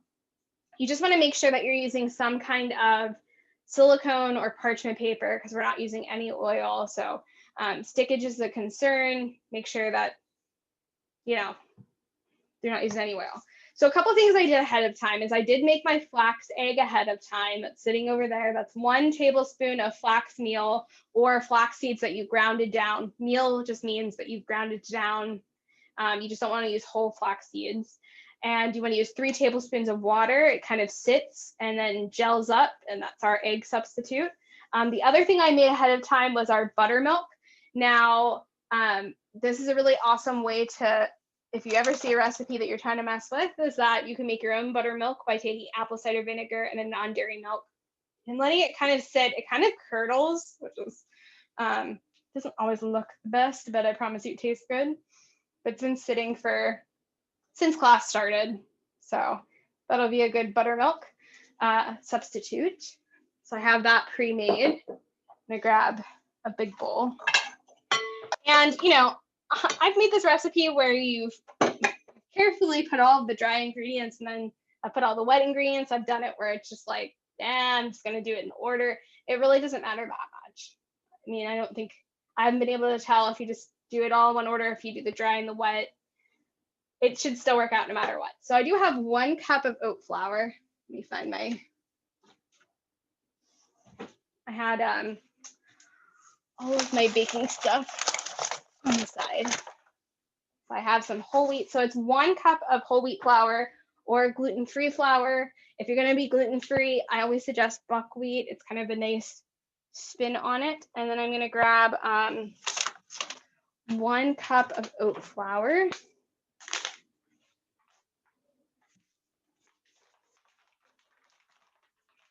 Grab a measuring dish.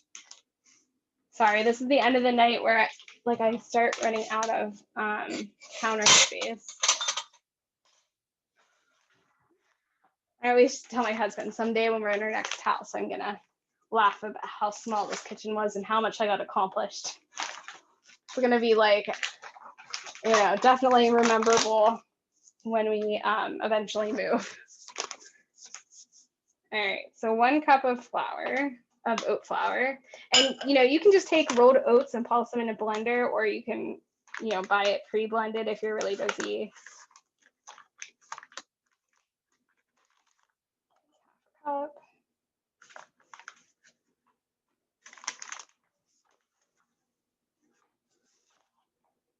All right, 1 cup. And this recipe is pretty forgiving. I mean, if it's a little bit more, it's going to be fine. Baking is kind of a science, but I find that with plant-based baking, it is a little bit more forgiving.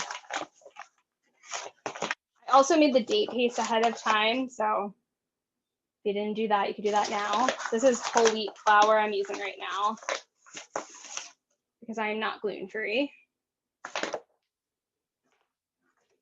And I also got a question last class about using whole wheat pastry flour. If you can find that, that's even better. It's actually like a finer whole wheat flour. It's like sifted an extra time. So if you have whole wheat pastry flour, that's even better. I mean, it makes for a even better flour to use. So I'm just gonna give that a toss. I'm gonna use some baking powder and baking soda. It's 1 to 1, so it's really easy to remember. Kind of my prerequisite when I write recipes. And if you've never created a recipe, or if you look at our recipes and you're like wondering, it's like a lot of the times I try to make it as easy as possible. So, you know, recipes sometimes take 2 or 3 times of figuring it out to get a successful one. But for me, it's kind of funny when it all works out to be very similar.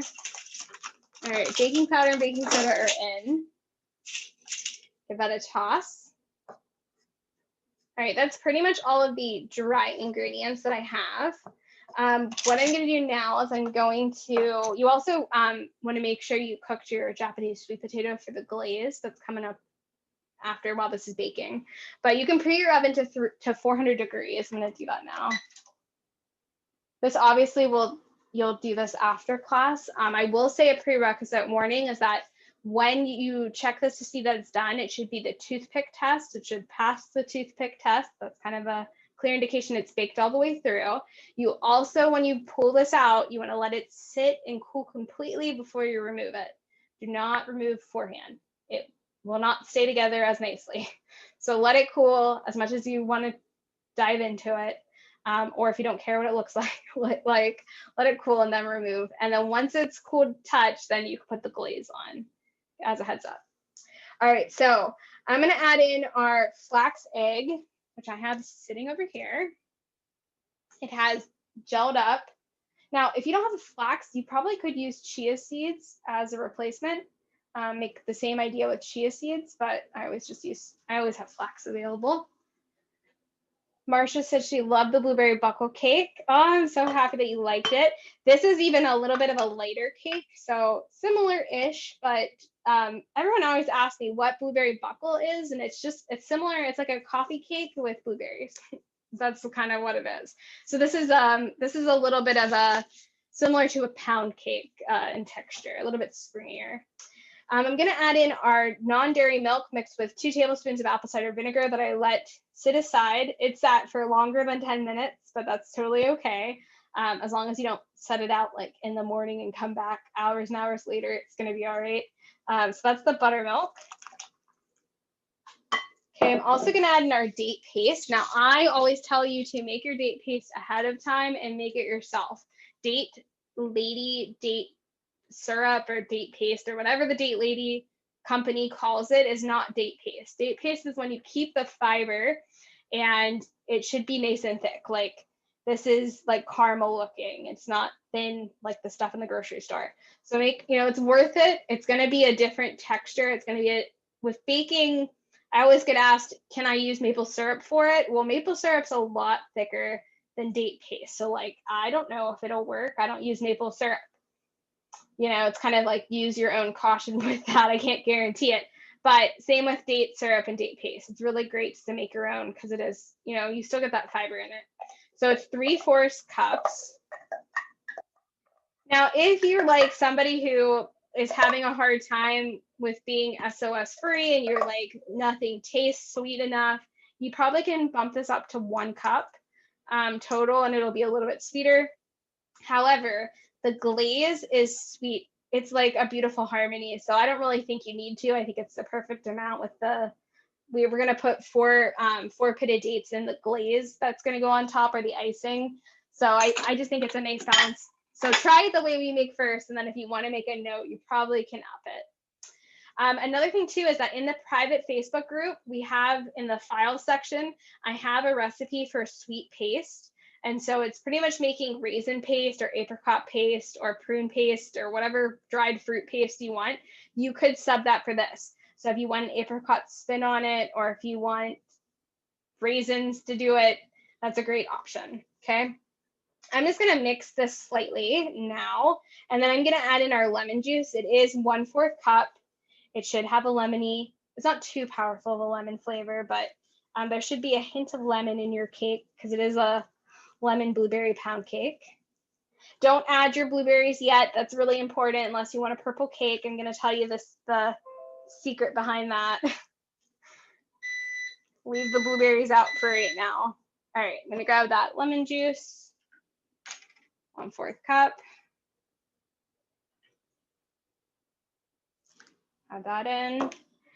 All right, now I'm also gonna add in 1/2 cup of applesauce. So this also is gonna help be an egg replacement. It's also gonna help kind of just, it's gonna help sweeten it slightly. It's just an unsweetened applesauce that I'm using, but really it does help with making it moist and fluffy. So that's also kind of an important part. Don't skip it. Kathy said she tried the hash brown casserole and peppers and it was really good. Great. It's really easy to make date paste now. And, you know, I feel like once you make it, you should see it kind of fizz up a little bit. And that's that lemon and baking soda reaction that's going on. So it does kind of elevate a little bit when you're doing it. So that's totally normal. You just want to make sure all the flour at the bottom is really incorporated. And you could use like I have a KitchenAid mixer I got for my wedding, and I like barely ever use it now, just because I bake for the channel and bake sometimes, but I'm not baking like not using like obviously I'm not using like the stuff I used prior when I got married. So it's like really baking now is so much easier. I don't even really use it. All right, so it kind of, like I said, it kind of sizzles up, it kind of rises a little bit. There's that interaction between the lemon and the baking soda going on. I do have a bag of blueberries. Now these are frozen ones I pulled just when we started class. You can pull them straight from frozen. It doesn't have to be fresh. It can be fresh, it can be thawed. It works with any. You can make strawberry lemon pound cake, raspberry lemon pound cake, cherry lemon pound cake. Doesn't matter what fruit, raspberry, blackberry, whatever berry you want, it works with it. But I'm gonna use blueberry. And you also can zest 1 lemon. That helps to make it a little bit brighter. I'm gonna use my silicone pan. I'm not putting in the blueberries yet. So the blueberries are gonna go in at the very end. What I'm gonna do now is I'm gonna hopefully not knock that over.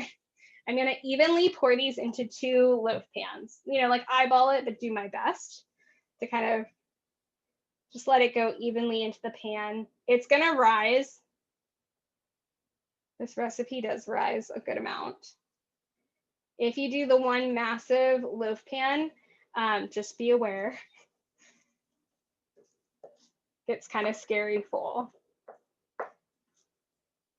But I like doing the 2 smaller loaves because, like I said, you can freeze it. Sometimes I'll make this and send this into with my husband for work. We'll keep one for home, and I'll, you know, the people he works with gets one.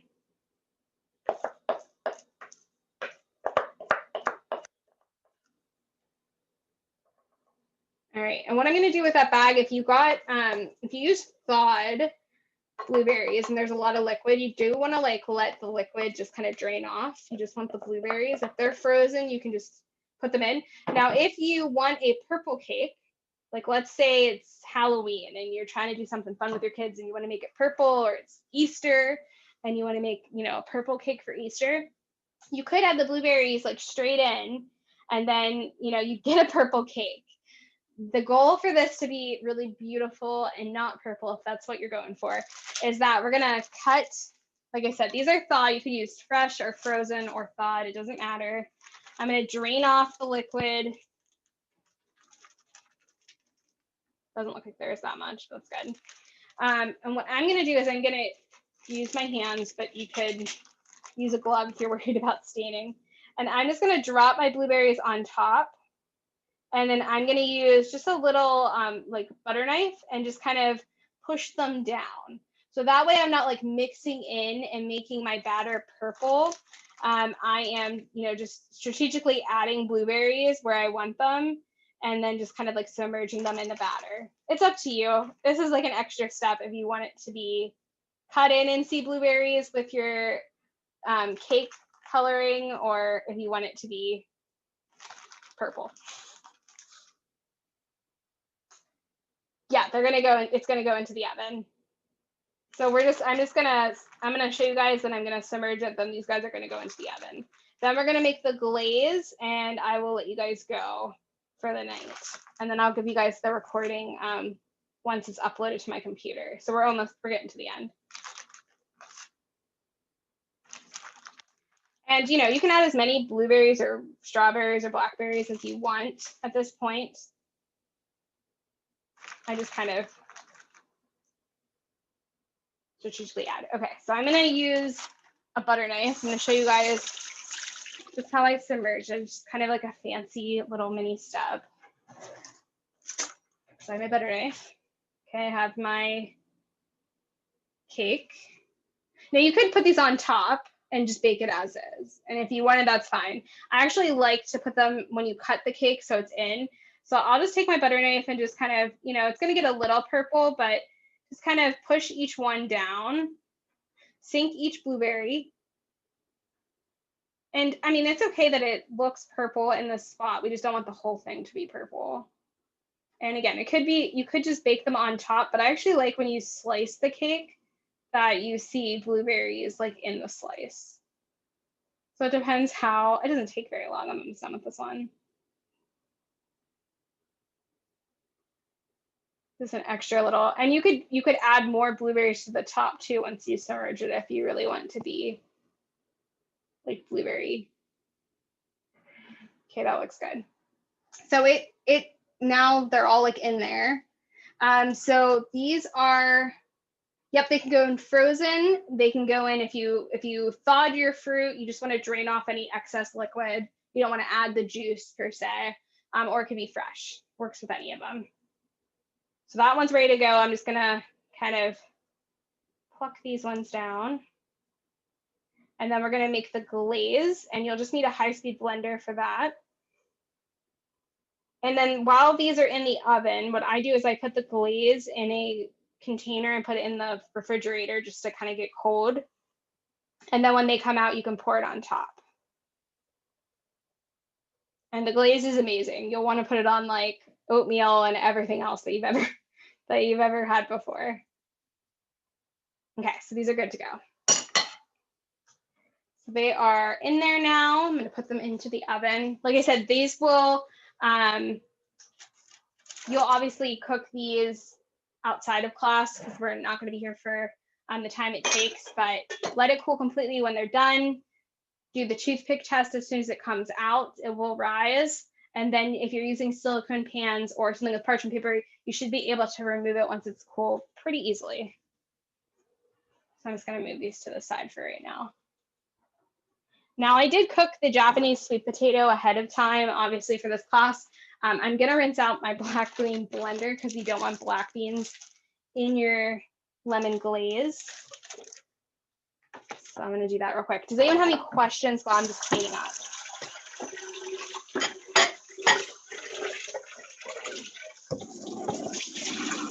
Is everyone doing okay? Did anyone get to try anything that we made today?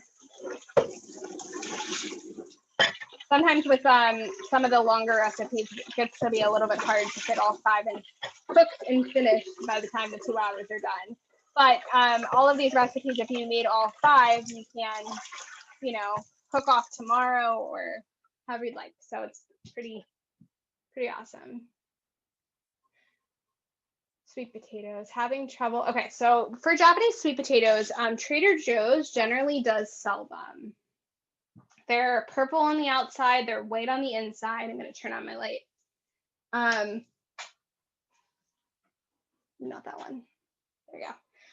They're purple on the outside and white on the inside.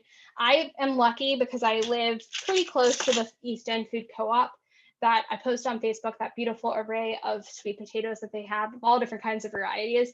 So they always have them for me. So it's really accessible. If you can't find Japanese sweet potatoes, you can use a regular one. The coloring will just be orange.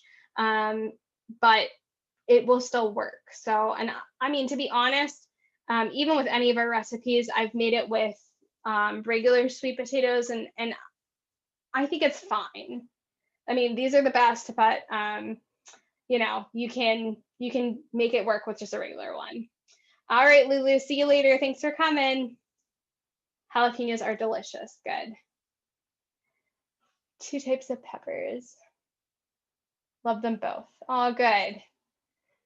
So happy you guys liked it. All right, so what we're gonna do now is we're just gonna de-skin. I roasted this in the oven. I just plucked a bunch of holes in it, put it in the oven, 400 degrees for like 45 minutes.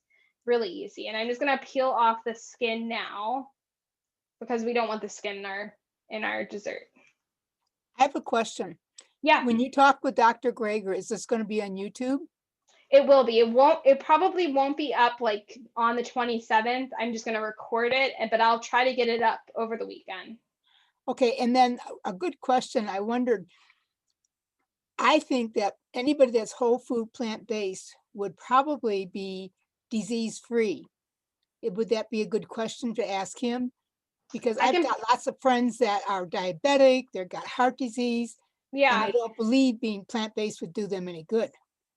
I can probably tell you what he'll say, but I can ask him that. He's probably going to tell you that saying somebody's disease free is like a loaded question that he probably can't guarantee that somebody will obviously be. There's other factors that go involved, like for example, cancer. There's environmental factors. Some of it is genetic, unfortunately, for some things. Even like when we talk about the Alzheimer's solution, they talk about how like 3 to 5% of the population it does have that gene. So unfortunately, I think that he probably can't say 100% that, but I think he would say that your risk would be much lower. How do I get her attention? Oh, Peggy, I hear you. You got it. Hold on. Sorry, it's Tammy. I'm Peggy's friend, and I went whole food plant-based about a year ago, and you can tell that I still have weight to lose, but I lost weight right away. I was a type 2. I'm type 2 diabetic. My insulin, my glucose went down immediately. I'm having somewhat normal ranges. I still have a ways to go, but it has definitely helped me. So yeah, I think that there's like obviously the science shows that eating a whole food plant-based diet is going to help you in regards to even if you have a disease, you know, your outcome probably will be better. I don't think there's any regard about that. So I think that you know, like it's hard when getting family and friends, you know, to see the light. I know the struggle. I have tons of family members, you know, everyone always asks me about my dad, but he like, you know, if you guys only could, if you only knew the things that he eats that he tells me about, it's so heartbreaking. And so it's so hard to like lead people that we love and care about to the light. But I do think like obviously like being the example and living your life, you know, healthy and showing what you can do and showing your progress is kind of the best way I've been able to make a difference. And sometimes you end up not being able to make a difference to those people that you're so close to, which is such a shame. And you're able to help other people. Like we're all in this class tonight. And I have the Facebook group and YouTube channel, and there are some family members that are so close to me that I can't help. But I'm able to help like random strangers. It's just, you know, unfortunately people have to make the change themselves is what I've kind of have figured out. But I'm Peggy, that I'm so happy that, or Peggy's friend, I didn't get your first name. I think you said Tammy. Tammy, yeah. Right? Okay, Tammy. I'm so happy it's helped you. And my biggest thing is just to stay with it, is that even for me, my health, like months into it, didn't change. It changed, but it didn't go from one extreme to the other. I had to keep up with it. I'm on my 5th year of doing it. And, you know, after, you know, a year and a half and 2 years of doing it, I really got to the point where I was happy with the results. But it took a while to make sure like all of my numbers came down. They kind of slowly came down. So yeah, stay with it. I think that that's the biggest thing, is that enjoy the way that it's making you feel, and the longer you do it, and the more serious you get about it in all aspects of like eating well and resting and exercising and all of those avenues, you know, the better. It just keeps getting better and better. You know, it doesn't. Herman's book, The End of Diabetes, is what really got me started. So, and Yeah, and you and Peggy shared a few things with me. So yeah, it's been great. yeah, Thank just keep with it. It's totally worth it, and Yep. it'll keep. It's the gift that keeps on giving, I always say. Yeah. It is. Thank you. Oh, Thank you're you. welcome. So on here, I do have our Japanese sweet potato. I just took the skins off. It is 1.5 cups. It's generally like a pretty medium to large Japanese sweet potato. I don't know if I have another one. Try to find. Generally like a pretty large one. Like that's generally what I use to do it. It does like smush down into 1.5 cups, but you know, even if you're at the grocery store and you can just kind of eyeball what it looks like, you're fine. Again, this recipe is pretty relaxed and forgiving. So that's generally the size I go for. You know, I have like, this would be too small. So something a little bit more substantial for it. So this recipe is really easy because it's so simple. It's 1 cup of non-dairy milk that's unsweetened and unflavored in with our Japanese sweet potato. To help your Vitamix out, you should do the liquid before, but sometimes I forget. So that's in there. And then I do have 1/4 cup of lemon juice. So I'm going to grab my other one. Really easy to remember though. It's 1/4 cup in the batter, 1/4 cup in the, you guys see the similarities of of my recipe creating. And you also could put some lemon zest if you really want it to be like extra lemony. So I have a new bottle. So 1/4 cup of lemon juice. And then I have 4 dates. I like to use medjool dates. They're the bigger ones. If you use a smaller date, you might need more. But what's beautiful about this is that, you know, you can add dates and taste it as you go. So I would add less, taste it, and then keep going until it's what you want. You also could do date paste if you wanted to, maybe like 1/2 cup of date paste or 1/4 cup of date paste, but really just keep tasting it until it's your desired sweetness. Okay. 4 medjool pitted dates is like right on the nose for me. I just have some from Trader Joe's here. Just make sure they're pitted. Even if they say they're pitted, I always double check. Sometimes one gets through. 4 pitted dates. I'm going to blend that till it's nice and smooth, and then transfer it into like a little glass jar with a lid. I put it in the refrigerator. You can pour it over your loaf. You are going to want to put this on everything when it comes out, and it's super easy. Like, you know, 4 ingredients. Can't get quite better than that for dessert.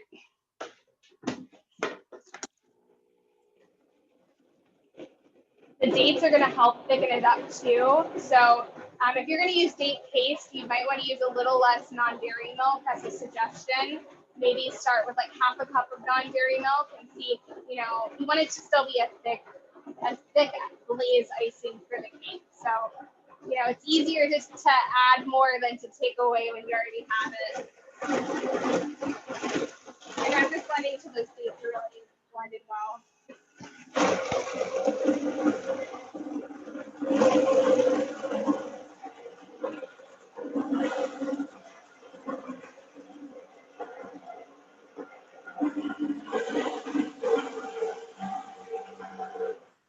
All right, now you pretty much have our lemon mousse recipe, or that lemon pie that I make on the channel. It's very similar.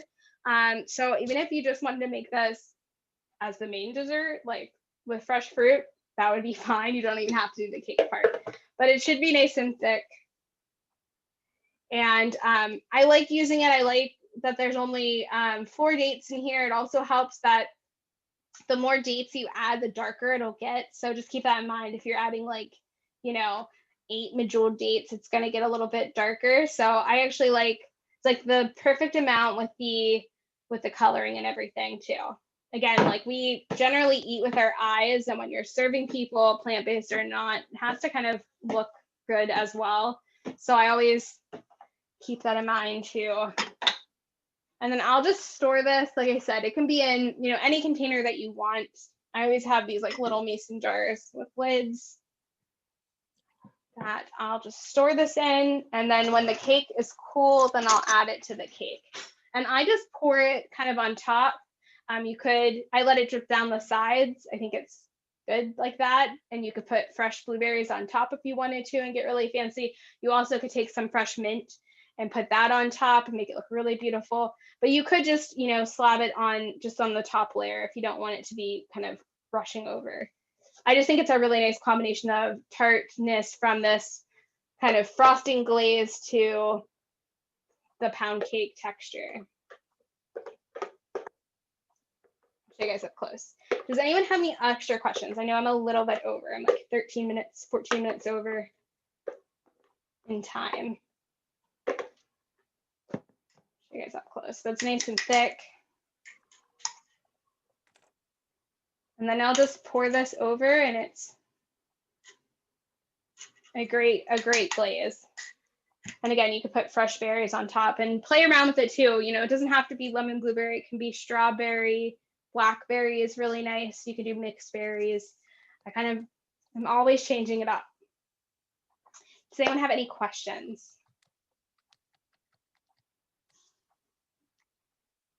I do have a question. That looks so thick, you're not going to be able to pour. You're going to kind of frost the pound cake. You can frost it. It does pour though. Even though it's nice and thick, it'll still like pour over. So you could do either or. You can just put it on top. There's so much of it too that the weight of it kind of goes over the sides if you put it all on there. So it's up to you how you can dress it. Okay. So you can just store the cake. I would just wrap it in, I actually wrap mine in like press and seal or in an air sealed container, and I store it in the refrigerator. Pretty much all of the items, and really any of our recipes probably should be refrigerated. You know, don't leave it out. So I just wrap it in something or put it in something, stick it in the refrigerator. And then this cake is great, you know, served cold, or you could reheat it if you want. We generally, if it comes out, we'll have it warm, and then after that we most times we'll just eat it cold. But yeah, it works either way. And everything pretty much lasts around 5 to 6 days, and you can freeze it. Now if you're gonna freeze it, I would freeze it without the frosting. It's just really easy to make like the frosting when you want it, or you could freeze the frosting separately, but the pound cake, if you just wrap it and put it in the freezer, it'll stay good for around 5 months generally, if you wrap it correctly. All right. Well, I'm gonna hang out in here. If you guys have any questions, you know, feel free to hang. I don't want to keep you guys too long. You guys will get the recording tonight once it uploads to my computer. I just want to thank you guys so much for attending. I'll be coming out with June's class and signups. Both of today's and Saturday's class got super packed. So I'm looking forward to June as well. And if you have any questions about any of the recipes, you know, you can always send me an email. I'm here to kind of help and figure out if you had an issue or give you an idea for something else. Well, thanks so much. Oh, you guys are welcome. Thanks, Brett. Good to see you. Thank you. Thanks. Thank you. Take care. Enjoy. Before you guys go, Thank you. If you guys had fun, feel free to post the pictures, or if you made any of the recipes in that Facebook group. I always like seeing what you guys made. I forgot to mention it. But thank you guys. Bye.